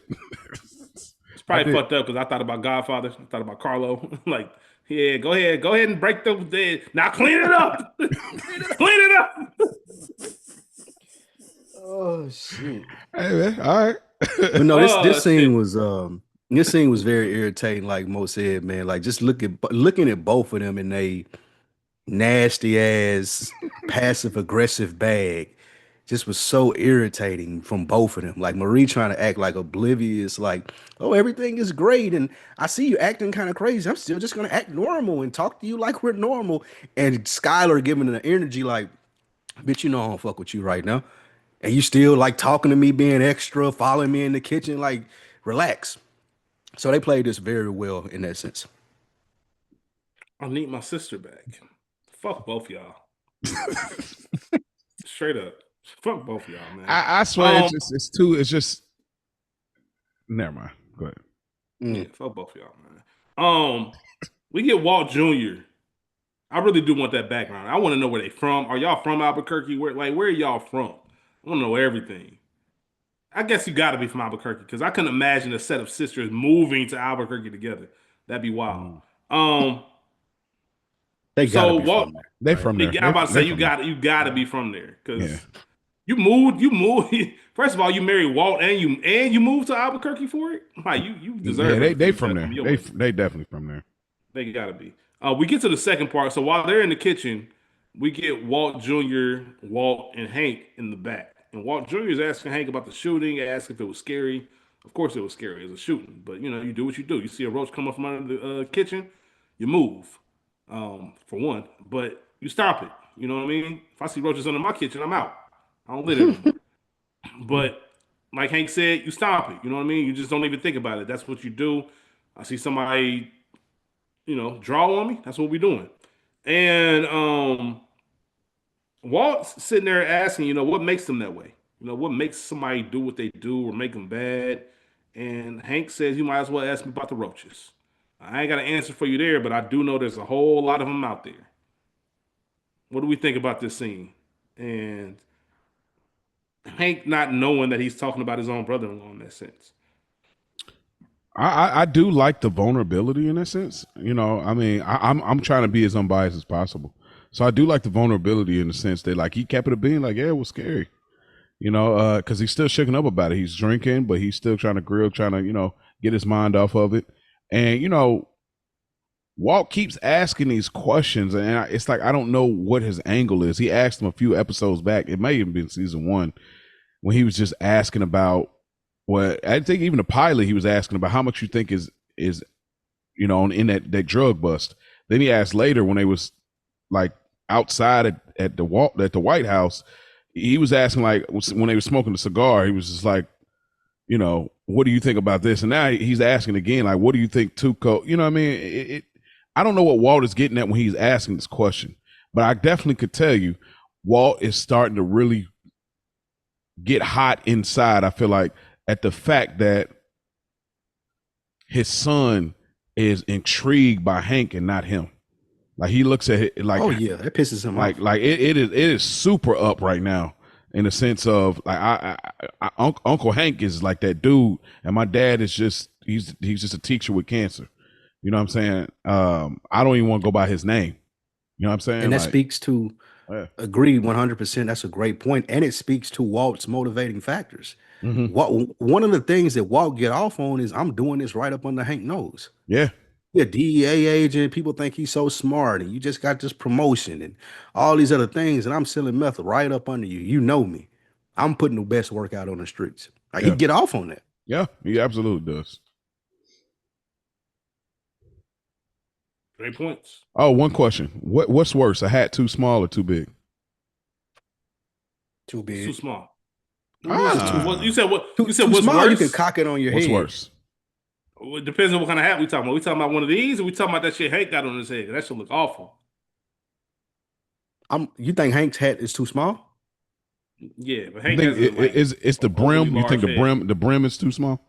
Like bigger brim. Can't pull it all. Like it's what the fuck are you doing? That's true. It is, man. Imagine why you buy that? Why you imagine Tony with that. You hat. think a black person can pull that off though? Black person pull that hat off. We pull anything off. What's Hank? Not black. I'd rather have it too. Okay, I thought you were saying the hat couldn't be fly. The hat can be fly. No, the hat can be fly. Gotcha. Yeah, no, all right, I did. You know what? The way I said it did kind of allude to that. So thanks for the correction. But nah, I'd rather have a too big hat than too small. Okay. Yeah, 100%. Because too small, you give me a cowboy hat. All right. You can start rocking the cowboy hat on. About to get your Van Lathan on. Rock the cowboy hat. I can do it too. I'm from Nashville. Van can do it. I can see it. Fucking Baton Rouge, I can do it too. Yeah, I can see you rocking the cowboy hat. I gotta see you like, man, next time you do like a versus or with dead end, like you gotta go ahead and actually, I can see both of y'all rocking the cowboy hat. I can see both of y'all rocking the cowboy hat. I can definitely see Mo rocking. See, it be doing too much. Mo had a bolo tie and all types of shit. Here's the problem, y'all. Like, I'm already teetering corny too much. I can't. I gotta narrow. I don't think that's corny. It ain't necessarily corny though. I don't think that's corny. But if you lean into the cowboy, but here's what I'm saying. For me, see, y'all already actually cool dudes. I come from a lame background, so I worked my way to get cool. I walk a very, like, I'm very in the middle, like I'm so close on this side, like at any moment I could be classified as like this nigga corny. One of the saddest stories Mo ever told on Another Week in the Books. It's like I was almost popular. I was almost popular. To the cool table. I remember that shit. Yeah. I remember that. So and Spike and True Spike Fashion couldn't just let it be. Nah. Like, hold on, man. What's that mean? Follow-ups. I've never heard anybody say that. Hey, follow-ups. Ask another question. Yeah, exactly. So that's why I said, oh my God. The cowboy, I said the same shit when I was listening. I had the same exact reaction. What does that even mean? I was almost cool. Like, what? Shit, boy. Yeah, so I gotta reserve the cool that I have. Pick your spots. I gotta pick my spot. I know my lane and audience, so I try to make sure. He was almost cool. No, I said once a week, man. Ain't nobody like one you, of a man. kind. I swear, one of a kind. In nobody like you, man. Right, in a great way. I appreciate in a great way. Anything else about this conversation between them in the backyard? What y'all think Nah. about this backyard? What do y'all think about y'all backyard being in the desert with cactus? You don't got a ton of space, but the view was nice. I wasn't mad Would you at it rather- actually for Albuquerque. Yeah, me I neither. I thought it was it felt kind of getawayish a little bit. Like I know it ain't quite, Tony with the pool in the back or even Chris when he had the grill, and Tony was Yeah. over in the later season. But I thought it was kind of cool. I like this is different from like Walt's house where he has like the Yeah. pool and the rundown pool and stuff. I liked it a little bit. I actually almost didn't realize they were at Hank's them crib for real. So Yeah, I the southwest part of the country, when you get to New Mexico and Arizona and all them spots, a lot of the houses look like that, and just kind of have that background, the hills in the background, just dry. It's dope, man. I like the southwest part of the country personally. Like I like Arizona, hot as shit, but I enjoy that part of the country. that's dope. If we move forward, we get the meth montage. So really not too much to say. I got a couple things I want to highlight here. It's pretty much everybody, the Three Musketeers selling the meth that Jesse gave them, Jesse collecting all of that. But there's some shorties in the car in one of these montages. Y'all too fond to be taking meth, man. Like, what are y'all doing? Like, that's just the first thought I had. Like, And weekend warriors. And weekend but warriors. with meth, like, what happened to taking some shots? Nigga smoke a little weed, maybe even some coke. Nigga, meth? Albuquerque, man, you gotta find a way. Fair. That's fair. That's a great point. You in You Albuquerque. gotta find a way, bro. Everything's moving along until Skinny Pete gets robbed by two junkies. Now, let me stop real quick, man. Let me stop real quick. For one, if I am dumb enough, let's say I am dumb enough to fall for this. I'm not Skinny Pete. I'm meat. And let's say I am dumb enough to fall for the whole fake cops thing and I'm running and the whole nine. If I get into this door and you pull out that knife, you're gonna need something more than this. I promise you on everything. Matter of fact, now I'm really pissed off because first of all, you thought you could pull this on me, and second of all, this is all you brought. Like I promise you, I'm gonna beat the shit out you for pulling that little knife. Ain't no way you getting that off. Now, Skinny Pete, I get it. I understand. That's partly Jesse's fault. I don't know why you don't got your peoples tooled up, or at least have some They kind ain't of gonna shoot provision. nobody. Even if they did. Fair. Oh, But just don't give them no bullets. Just give them the gun at least to try to scare somebody. But take some kind of provisions or some kind of measures to make sure. And shout out to our name. Take some kind of measure to make sure this doesn't happen. You could tell Jesse didn't necessarily think this through. And Skinny Pete, bro, you got to be smarter than this. So even if you do run, don't go into a building. Don't get set up. Like, be smart about this shit, or at least ditch the shit. I tell you, we got plenty of it. I'll take an L, but to get robbed, if you come back and you tell me you got robbed by two junkies, bro, once again, you chopped. Matter of fact, I might shoot you. And for those reasons, I'm out. But I swear on everything, I'll But kill you you with gotta my bare expect hands. to If you try to rob me with that little ass knife, man, I promise I'll choke you to death. Yeah, when you talking about breakage, the name of this episode, like this is one of the things. Like, yeah, you may get robbed, and y'all ain't no certified street niggas. I don't expect you to shoot nobody, Stinky Pete, but you got to hold it down better than this, though. It's like what you said, like this bitch right here. First of all, I'm smacking the dog shit out of this bitch laughing. I'm not Like, I'm not smacking her because I don't know what's on your face. I'm gonna tell you what's gonna be on your face. Blood. It's already blood, whatever that is. He Bro. gonna panic. He gonna panic from how I smacked the shit out of her. Now let's say he not about that life. You still just can't go to Jesse and be like, "Oh, I got robbed."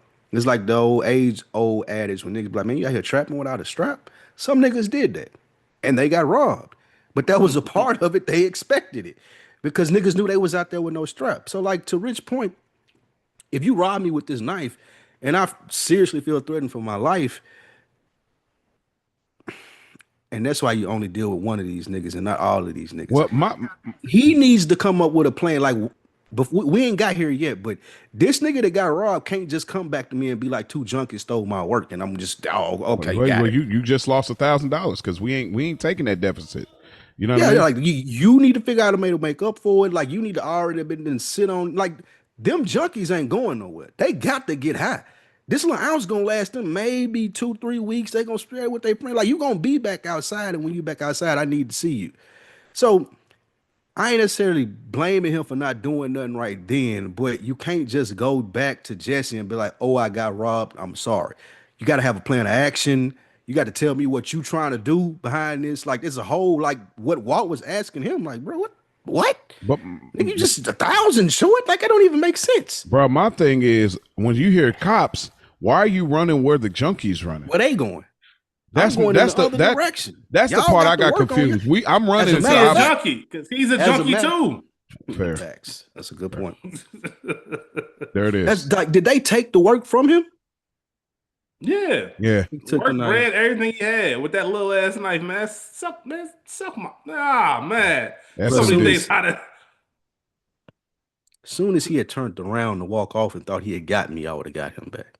Bro, There's no way I would have. There's no way you getting out of this hallway with my work and my Hey, money. hey, There's listen, no way. with I no, would've- with no Unless both of us gun. gonna die. Yeah, unless both of us gonna die right here tonight. Like, bro, But I- you not walking out of here with my work. I reach in my pocket like, okay, hold on, and then I would have used that and I would jet it off. Again, like you said, these is junkies. But to Rich's point, this nigga a junkie too. Hey, she was a fast junkie though. Would. Hey, listen. Hey, I'd junkie, clip the shit out of her. junkie. Hey, she I'd was. hit her with the smoking from Friday. Hey. Remember this? Poop, she fall right on her Hey, face. listen, this? she was a fast junkie because she was with him. And that annoying I'd ass clip laugh. the Oh shit yeah, out I'm like The you laugh said, would this have did it ain't for me. Yeah, this ain't Omar sticking up, the Barksdale crew in the pit or sticking up the card game that Marlowe's at. This ain't that. Where you got shotguns, you got multiple people, you got threats all the way around, all the exits covered. You just got to take your L in that situation. This, I might have This laughed is- in their face. this is getting robbed This by is too- Jackie Jr. Even less. Even less yeah, than. that's Even less less, This than is that. right. two. You got This a is two knife. smokers. This is two smokers who see you out here working. You've been slanging like y'all been getting packs off for a minute now. They've been rearing up, getting packs off. They seen you out here. They put a plan together, lured you into it, and thought they was gonna take what you had with a pocket knife. Bro, if we don't get all the way the fuck out of here, like that whole little section would have been shut down. Like Once nobody again- even ain't nobody move, ain't nobody buying meth, selling And- meth over here. It's over with over here. Till and I to find your- who this is. And to your point, Spike Lee, that would have pissed me off even more because y'all saw me out here doing my thing and y'all didn't think for once y'all needed a gun. Y'all thought y'all could pull this off without no gun? Facts. That's gonna Stupids. make me even more. I think that would have made me the most mad. Like y'all Facts. thought I was sliding for this. Nothing. This knife is not gonna hurt me. Even if you cut me, I'm not gonna die from it. I promise Facts. you on everything.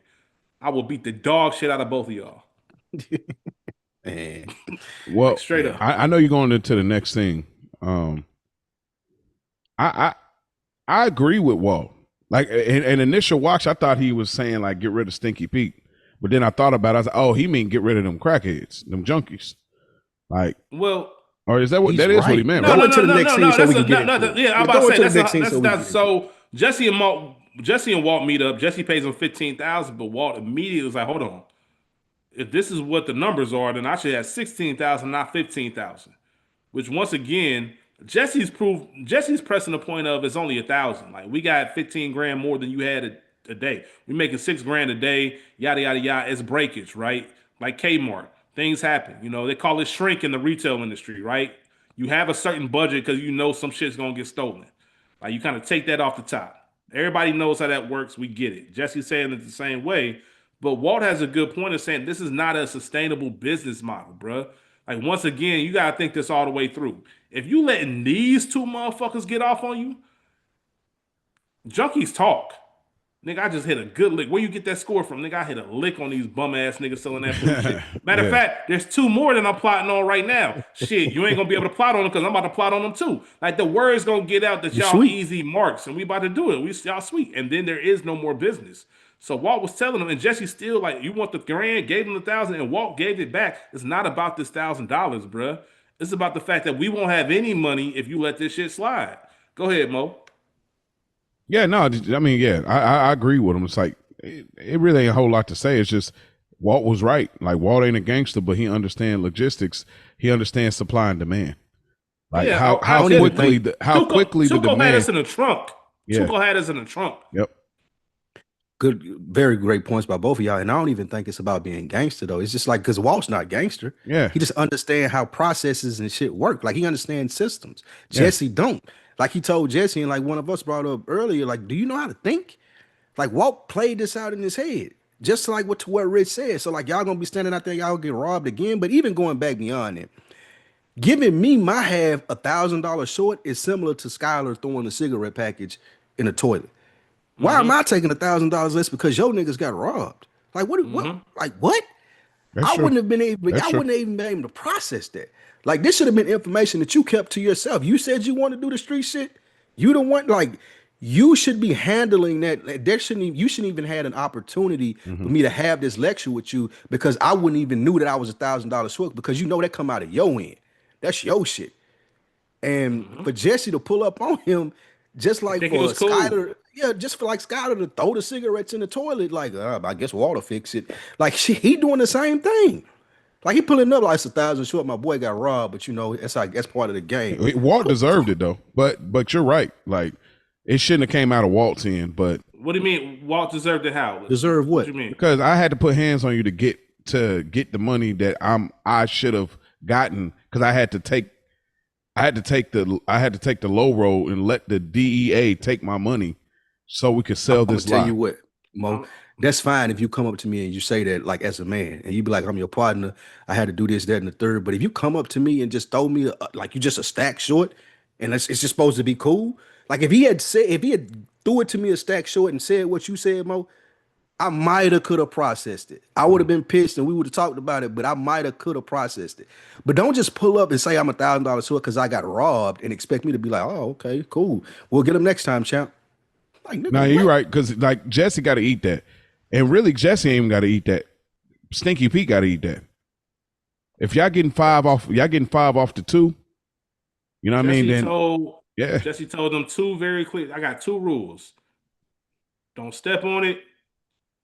Bring me my bread. No excuses. if you got robbed, bro, then hey, you owe me. Figure it out. Once again, word to Hove Big lost Worm. 92 bricks. Had to get him Yeah, back. yeah, man. Crawl right back, nigga. What the fuck that got to do with me? 92 straight, 92 state So streak. Spike, Did I think you he? brought up a great. Nah, Nah, don't do that. Spike, I think you bring up a great point on this. Just it shouldn't even got to that point because there's no way. If I'm telling my crew not to short me, I'm not gonna short my partner. And matter of fact, even besides that, just because of the relationship and this motherfucker get on my nerves, I don't even want to hear your mouth about this shit. Facts. That's it. Especially over 1,000. I'll take 14 to your 16. It is what it is. Yeah, and he I'll cooked. figure He this shit did out his on part. my end. His part was done. Yeah. I cooked. I went with your plan. I cooked. You sold. So But it is yeah. something to be said about like we had an issue. I think coming to the meeting and you handed me 15,000 like everything's sweet. Like not even going to explain. I had to bring it to your attention that you short. Yeah. That's something you lead with. Now all of this shit is shaky. Yeah. You know what Now I I'm mean? So pissed. it's a yeah. Because I got to walk through every step of this with you. And I got to wonder if you're not comprehending this shit out here selling my product. Like, what's wrong with you? Mhm. Why did you think this was okay? And then you tried to explain it like I was the one being stupid. Oh, Then it's you- called breakage, man. Like, nigga, like Yeah. I would have got out of that call with Jesse. Like, bro, nigga, who you talking to? Hey, Talking listen, about it's called breakage. I just got through my first round of chemo, bro. I'm ready. Hey, we round 2 in this joint. Like, stop playing with me. My hair about to grow back. It's up. Like, what we doing? Because Hey, now keep you want to playing throw with me me, 1,000. You should have put the 1,000 in the original transaction. This shouldn't bro. even been a conversation like what Rich was saying. You right, too, Mo. This shouldn't even been no conversation. Yeah. My half should have been right. I should have been counting my half. You should be like, oh, by the way, man, I had to take 1,000 this because I got robbed. I'm taking care of it. This how we doing it. This, that, and the third. That's how you should be coming to me. This shows that Jesse's not really a boss. He's Yeah, you're playing street- like yeah, he's true. a follower playing leader. Like he's just the one that has it together the most out of all four of him and Which is why Combo, and that goes to my Badger, and Stinky Pete. That's the and that only goes to thing. that goes to my earlier point. It's easier to be a boss over one nigga than it is three niggas. Because you can kind of figure it out, see what works, see what don't work. When you like it's one nigga up under you, and then he managing the other two niggas. But if I gotta manage three knuckleheads, all my life is a living fucking hell, bro. Who was that? Who was that battle rapper that did that shit? One nigga sit down the street. You Oh get two yeah, niggas. Two Oh, niggas. And two Two niggas turn niggas into sit three there. niggas. Yeah, that's a good. I love that clip. I love that clip, bro. That's what I just thought of when he just said Yeah, that yeah, shit. yeah. Now, all of That's this shit good. is crazy, man. Listen, the more we watch these shows, the more we watch this show, at least once an episode, somebody got me fucked up. Like, y'all really got me fucked up. Yeah, yeah. Like, seriously. Like, I'd Like be this in only jail happens already. in Albuquerque. Yeah, like this is an Yeah. Albuquerque thing. Like if you was anywhere in with the had and I want our boy that's from Albuquerque to let me know if they got an inner city like with black people. Like, but if you anywhere like Baltimore or Atlanta or like Cincinnati or Mm-hmm. Indianapolis, like or Nashville, like this shit, like bro, nah. You ain't get you got 48 hours, my guy. Mm-hmm. We might see Straight you up. in 3 days. I waited Oh, 4 days, you nigga. better Where hope you y'all ain't at? shit, nigga. Where y'all at? Nigga, I'm gonna be there at 10 o'clock, not 10:04, not I 10:36, tell nigga. If you ain't got my money or my bud, any other city in the country. That's how this goes down. Mhm. Like there is no here's 15,000. Nah, nigga. Like I need that 1K. Man, Principality like, man, who smoking. you Yeah, to? It's just like who you talking to? Who playing you with my playing? money is Yeah, like playing with my emotions. straight up, man. We go to the next scene where Walt is at home and in true Walt fashion sneaks up on Skylar. Um, Skylar's on one in this scene, and we're gonna talk about it. The Panini thing was fine. Okay, you pregnant and you have a craving. Well, you ain't gonna deny her that. It is what it is. But you start asking about Walt Jr. and you say he's out. And then when I ask you where, you give this sarcastic chuckle. Now I'm gonna be mad because now you playing. Because I'm just asking about, I'm trying to make conversation.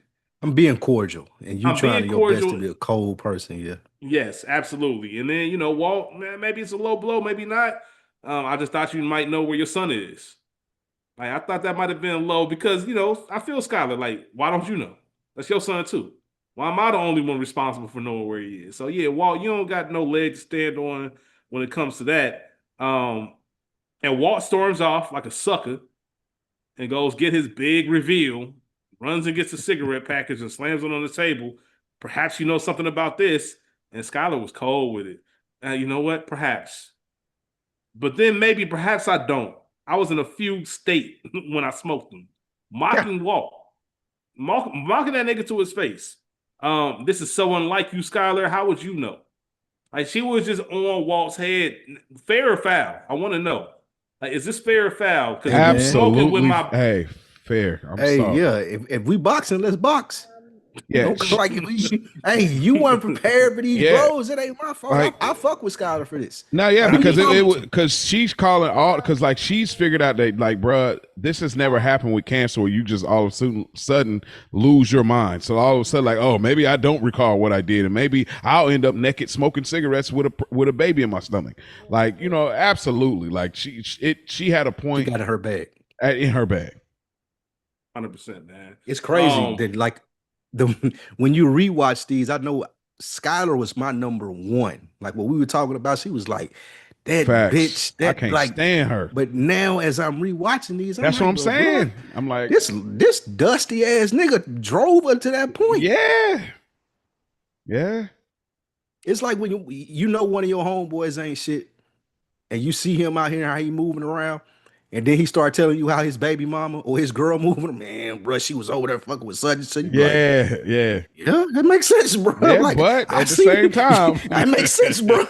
Like I know what yeah, you've been doing. facts, Hey, be like that sometimes. Yeah, Be like that sometimes. Yeah, so facts. this was just I just love the fact that Walt thought aha, I got you. Scott was like, I don't give a fuck about that evidence, nigga. I'm gonna do it like you've been doing me. Like, yeah, maybe I know something, maybe I don't. Like, nigga, I've been out. And you I'm gonna can't keep. say nothing. Yeah, what you gonna say? What are you going to say? It's so 'Cause good. I know you lying. Like, it is good. You got to give it to her. So once again, first watch, you like, man, just answer the question. Why you gotta be rude? Now it's like, man, I get it. I get her. Yeah. I get it, man. We go back to Hanks. He's in bed and he hears what sounds like gunshots. You know what I mean? So he obviously goes into DEA mode.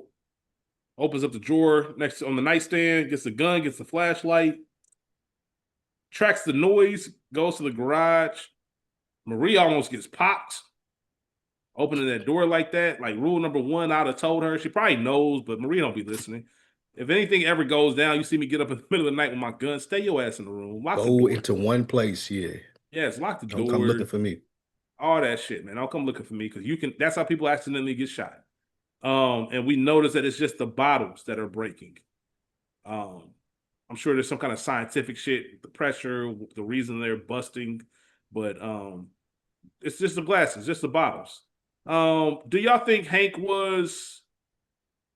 You think this is overreaching? Do you think it was paranoid, or do you think that he was right to kind of take this approach? Because it did sound like gunshots. It Nah, did sound like. Go ahead. No, I'm with you. I don't think it was a reach at all. I think it makes sense. He's got PTSD. This tracks for. It seems like he ain't never really killed anybody on the job.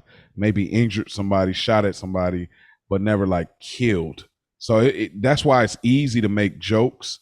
Like we'll see, like the later reveal at the end of the episode, it's easy to make jokes about, oh, dude's arm fell off trying to bury a body. Oh, this is that piece of shit too cold. You know, it's easy to make jokes when you ain't actually been in the situation. But when you get into it, you realize how real it gets, which it got so deep for him that obviously he ends up getting rid of a souvenir that he had. So I think it's a different time. It's different for him now. It's funny you said that because you mentioned killing someone on the job. I think it's the opposite. I think the fact that it technically wasn't on the job when he did this. Like he didn't have the shield or the backup of his team and all this other firepower. It was literally him mano a mano and some shit that he wasn't expecting. I think that's the part that's fucking with him more. Like I could have been killed. Like part of my bravado comes from wearing this badge and knowing that I got the U.S. government, having my back. I was out here and it was me and Tuco. It could have went the other way. This nigga, as much as I talk shit about gangsters and take pictures with dead bodies, these niggas is killers. And I easily could have got capped. He had an automatic weapon. And I just so happened I'm trained enough to where I got my shit off. I think that's the real reason. Because I think if it was on the job, I think he'd have been fine. I think Hank would have just been on another day at the office shit. I think this spilled over into my personal life. I ran into some shit I couldn't control. And I think that's a big issue with it. I think this is heavy-handed in the sense of they trying to like. I don't know if I peeped it on the first time around, but of course on the rewatches, you're like, oh, they're trying to set us up for something that's going to happen with Hank. I don't know how soon it's going to happen, but they're planting the seeds to be like something up with this. And you should expect all this shit to hit the fan at some point. So you always put that as a TV watch in the back of your head. So I feel like it was overhanded.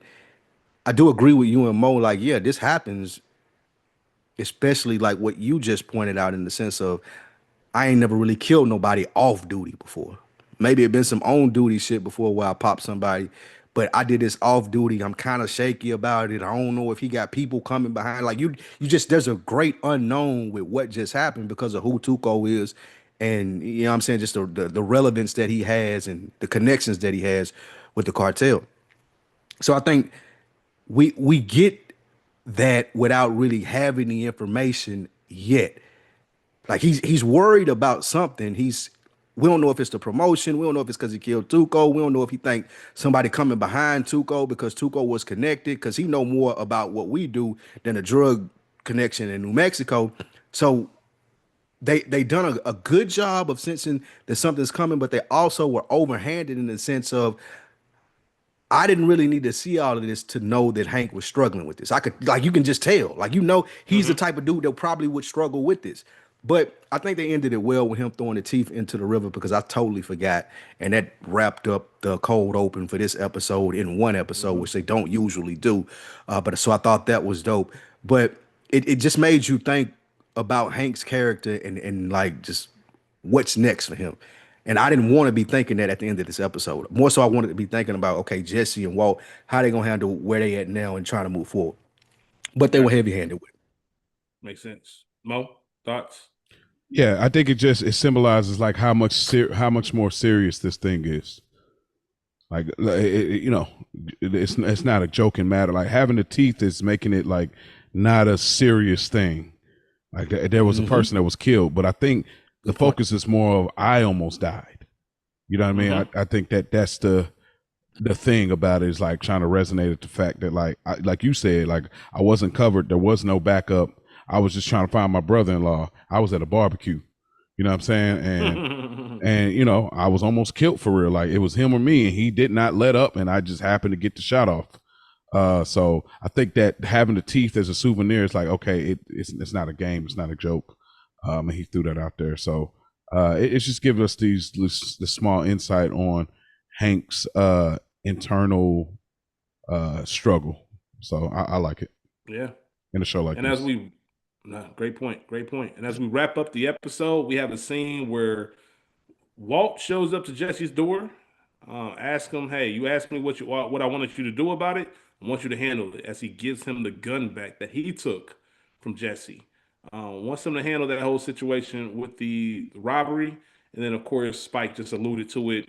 We get the full circle moment from the beginning, cold open, where Hank is realizing this is too much. He takes Tuco's grill and tosses it in the river, and that is the episode. Any commentary on those last two scenes? They were very quick, um, but Walt Yeah, giving Jesse the what I gun just and said on the teeth thing, I didn't realize we weren't there yet. But that what I just said, that's what I had to say on the I teeth got you. thing. Yeah, Got you.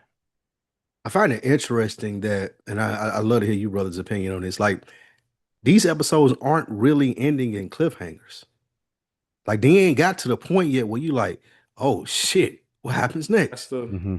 that's the stop and go that Mo was talking about earlier. Mm-hmm. I think Yeah, that's like that. that's the thing that I noticed at the end of this episode because I got to the end and I was like, okay, I ain't got to see what happened next. I can wait till we review it again to watch it. Mm-hmm.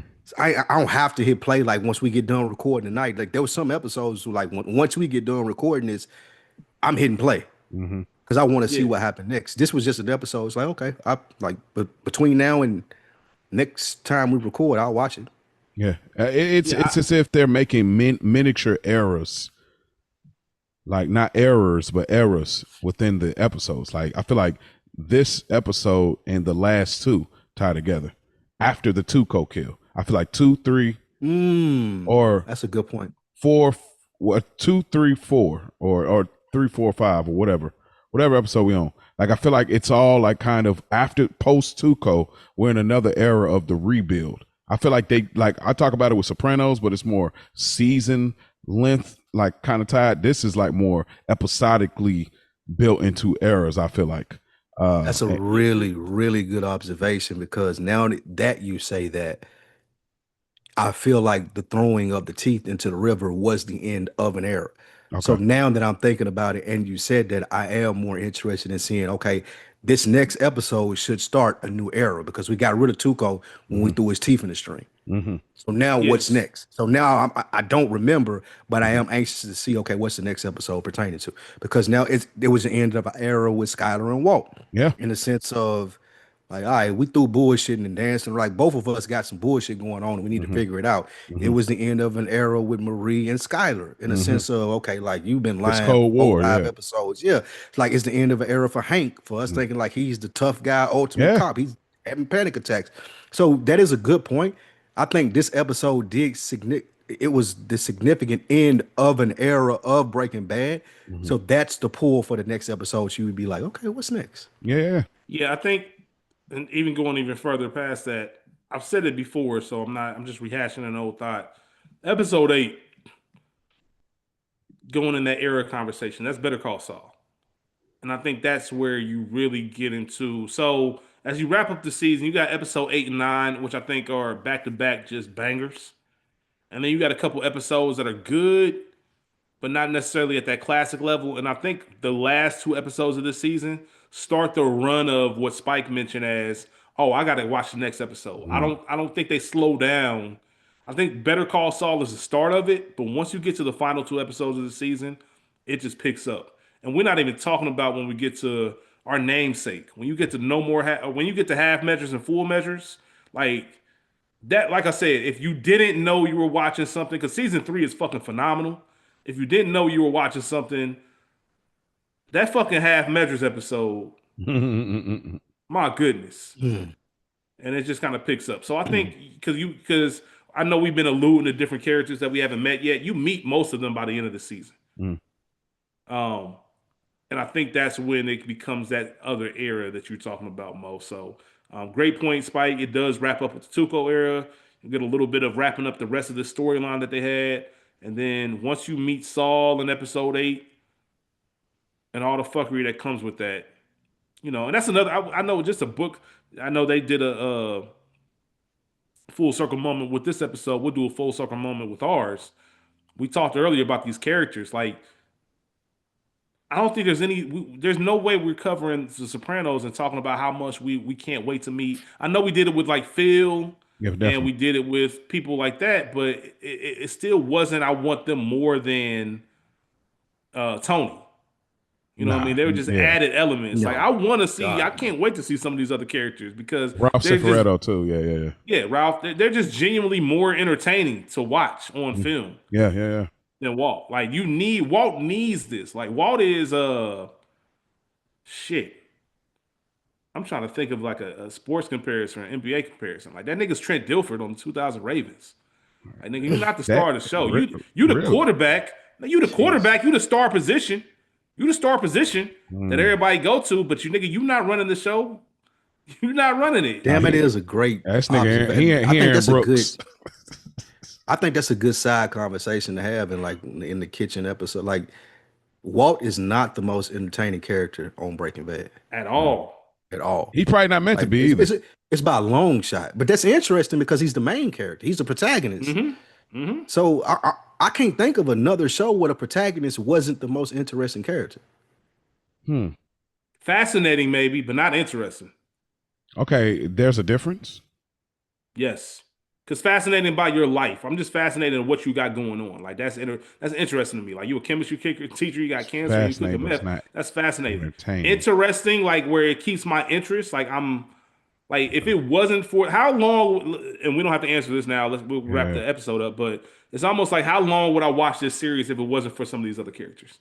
Like, do I get to season 4 if it wasn't for Saul, Gus, Mike? I don't know. If I never meet those characters, do I keep watching? It's a good point.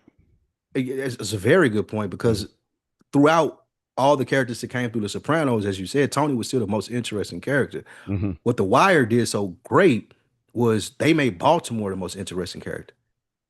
How shit works in a city, whether it be from a newspaper standpoint, police standpoint, gangster standpoint,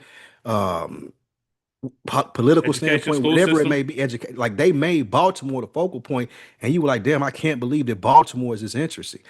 I can't believe that Tony Soprano is this interesting.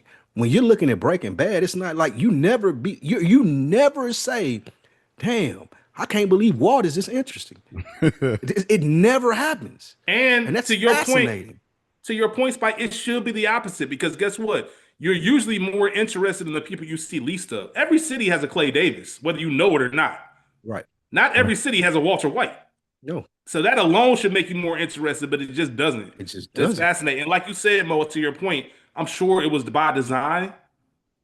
And we'll talk about it more as we move on. But I think that's a great way to wrap up this episode. Good job by you fellas. Is But before we get Saul out of here- Clay Davis? Oh, 100%. Okay. All right. 100%. All right, cool. I was trying to find something. Goodness. No? Nah. All right. We'll get into He a it. hustler. He a hustler. When he Like, get come in. on. All right. Even we got with two Saul, more- Saul is the most interesting person on his show. Yeah, three more Okay. episodes. That's fair. We meet Saul. He is the most Yeah, interesting he is. person He on is. the show, Yeah, that's true. by far. Very complicated character. Mm-hmm. I know I've alluded to that before on other stuff, but we'll meet Saul in 3 episodes. All right, let's go ahead and end this episode with our rankings and categories. Favorite conversation. What was your favorite conversation this episode? Jesse and Walt after Jesse come up short. That's me. That's mine too. That's me. That's mine too. Like, think this shit through, bruh. Like, you got your chest poked out about you running things is your way or the highway, where your way got us fucked up too. You talk about my way got you in the trunk, where your way got me shorted on money. So we got to figure something out. And this is like, you can't run this type of business without settling shit like that. So I agree. Mo, what about you? It's probably Jesse with the 3 guys. Just because last time they linked up all 3, or not, it wasn't all 3 of them, but last time they linked up, they was at the old crib and had the hole in the ceiling, or it was patched up or whatever, something like that, from obviously the dead body going through the tub. And they was like, man, bro, if you don't want to get high, bro, just say it. And he was like, oh no, I got some stuff, because he didn't want to be alone. But now Jesse's standing on business. He got the hat off. His hair looks all right. His skin looks okay. He don't look drugged out. And he's like, bruh, and we got refreshments. And guess what the refreshments is? It's a Pepsi and pretzels. Ain't no, you know what I mean? No more free Randy. Like, so him just talk to, again, we know these are all underachievers. However, look, like, this is what we own. Like, y'all ain't coming here. Don't ever come around here anymore. Like, this is what it is. No getting high on the job, all that stuff. So I was proud of Jesse this episode. And I like that conversation. And in a close one would have been with him and Jane, but I'm going with that one. So, all right. Well, best scene. I'll just go ahead and start it because you said it, Mo.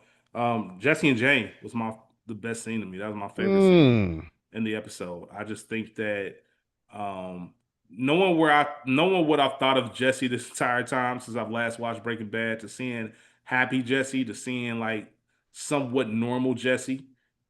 There's a life outside of. I've never seen you with a woman outside of you climbing out the window of Chicken the Pilot and then the prostitute in the hotel. I never really even seen you interact, and it looks like something could be there.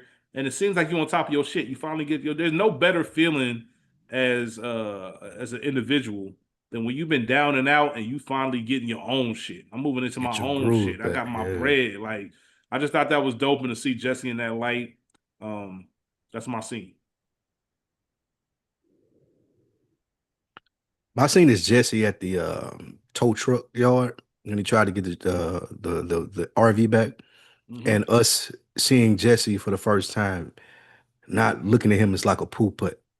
I got the bread that you needed. Yeah, I broke out of here with the car, but I got your money and I'm paying you because I said I'm a man of my word, and I want to negotiate terms for me to store this here. Like, just taking care of business. It gives us depth for Jesse's character and shows what he could be if he had the right mentality and people around him. I got when Hank was on the elevator, I just played back the scene, and bro, the acting was top tier because he was cool. I mean, literally just cool for a moment, and then bro, out of nowhere, and it was so Tony Soprano-esque. And there's been some moments before, I hadn't brought it up, that Hank does these things that feel Tonyism to me. I'm not saying it's intentional, but there is just these moments that feel Tony. But like when he was in there and having that attack, like he's cool for a second. The next thing you know, it hits crazy, and it's so real because even then, we've all been at work. You know, we got the smiles on, like, oh yeah, you know, doing that, and you might just got a text that really messed up your day. And that moment you get alone where you're like, shit, you know, and you got to take it in, and you got to put your face back on and get back into the job. You know what I mean? So it just resonates so deeply, and it was so good. So the elevator scene with Hank for me. I'm not mad at that. Who took the half measure this episode? Stinky Pete. Stinky Pete. 1000%. Stinky Pete. Come on, bro. You got robbed by two junkies with a butter knife, man. Get the fuck out of here. With a butter knife is crazy. Yeah, or you can argue that it's Jesse too, though, because Jesse let him get that story off to him. Nah, Jesse can't be not this episode. He did a great job this episode, but that was the one flaw. Like that was a flaw. Like Stinky Pete can't come tell me he 1,000 short. But Jesse got a lot of wins. He got too many wins to. True. Good point. Yeah, to the left with the big L. Yeah, I ain't mad at that. Half measure for sure is Stinky Pete, Skinny Pete, Stinky Pete, whatever. MVP. Who's the MVP of the episode? Toy Story. That's what Stinky Pete was on. It was Toy Story. It might have been Toy Story. Toy Story 2. Toy Story 2. You're right. Damn, you're right. Yeah. Damn. Hey, shout out to him for knowing that. All right. Yeah, I'm about to say, damn, Spike, you watch Toy Story? Yeah, exactly. That's what I was thinking. I was like, I fuck with Toy Story. Oh, my fault. You was fucking 35 when that shit came out. I ain't think you fucked with it. Bro, that's why I was like, I'm surprised. Like, hey, there's a lot. I fuck with all the Toy Stories. We should do a review on those. Hey, listen, you want to come to Childish Grown Ups and talk about Toy Story? We would love to have you. We already did one, so we'll talk about two if that's Nah, you need him on for three. You know, I want Spike on for the third one. On for the third one. I want to hear Spike talk about the third one. I'll do that. Yeah, that'd definitely be would do that. fascinating. Okay. You know, the new one, hey, and you can time it up. It's You know, the another new one one coming coming out. out this year. Mm-hmm. Toy Yeah, I'm a Story Toy Story 5 is coming out franchise this fan. year. I didn't Me know. too. I That's love one of the. my favorite franchises. That's crazy. Mhm. Once again, me and Spike Lee got That's it. just such an interesting facts with you guys. Like I love stuff like that. Like I got Definitely. pictures of myself. Like there's a picture of me. I might share it. It's somewhere on one of my pages, but it's a picture of me on Christmas, and I'm You dressed up 13. like Wait, Buzz Lightyear? He got you, didn't he?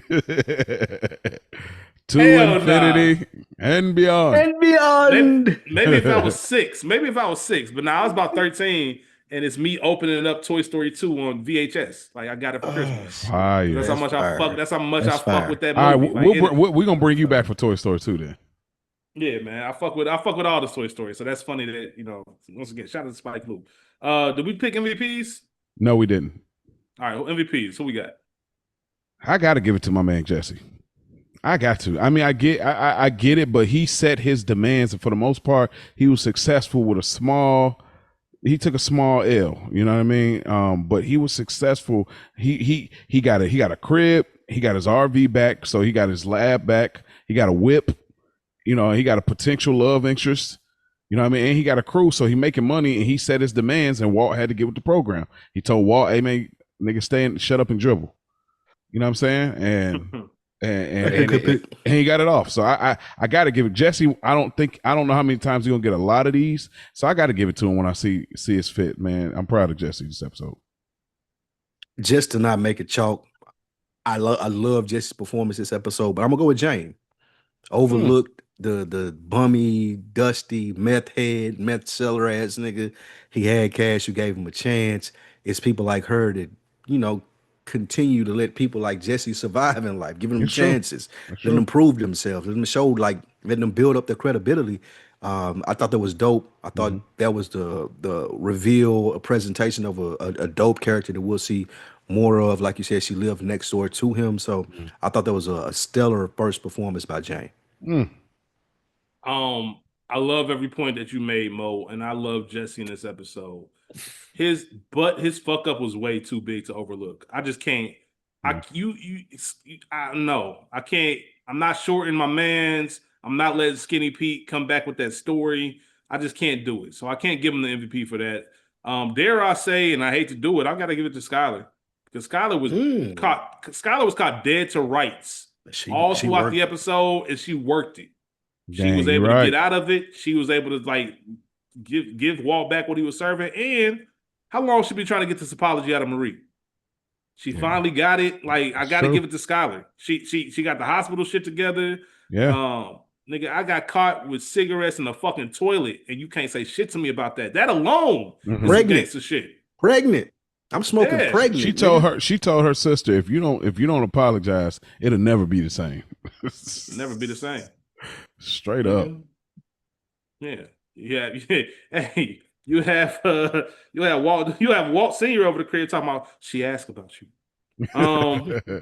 He adores you. This Johnny Saccaboni, man. Shout out to Johnny Sack. Johnny Sack, man. I gotta try to get an interview with one of these guys, man. Oh man, that's just hilarious. We get to the ranking. Is this mid pack? Is this a 96 joint, or is this a Blue Magic episode? What y'all brothers think? This is definitely an Oscar mid pack. It's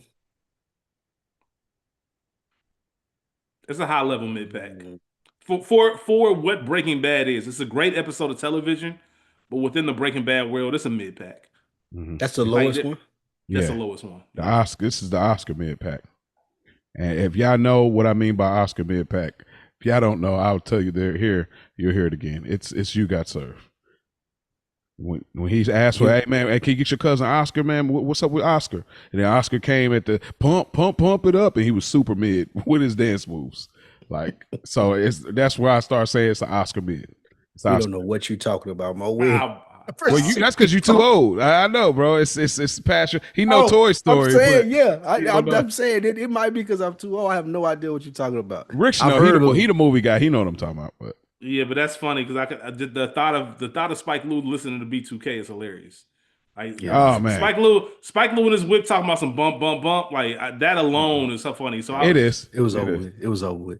yeah. I did not listen to B2K. I was too old at that point. But this is definitely a mid pack. It was a mid pack. Some great performances, some great places to explore with different characters. We're Yeah. going down some different roads with them, but it didn't just quite hit that point as to, oh my God, I'm really interested in where this is going to be next. It's like, okay, like I'm debating, should I watch another episode of this before I go to sleep or you? Yeah. So I You don't for know yet. sure. Yeah. Mm. All right. Well, that's it, fellas. Hey, Hey, you ain't shout give out me to your the ranking, email. bro. Yeah, Oh, you yes, I did. did. I said mid pack. Once again, thanks for listening. I said mid pack. You Appreciate said y'all like brothers a really higher paying mid attention. pad. My bad. My bad. Yeah, I appreciate y'all really That's hilarious. appreciate my You really input in didn't this. give your ranking. My You just like was like, yeah, In you agreed passing, with you know what I'm most. saying? Like it was Yeah, in you was passing, like, bro. It I was like, agree with you, Mo. It wasn't like I'm just giving my like, ranking though. like confirmed. Like, You're right. It wasn't an official. It was a mid pack. I did say great episode of television, but in the Breaking Bad world, it's just mid. I thought that was enough. My fault. I'll be better next week. I'll be better next week. All right. I'll listen a little better.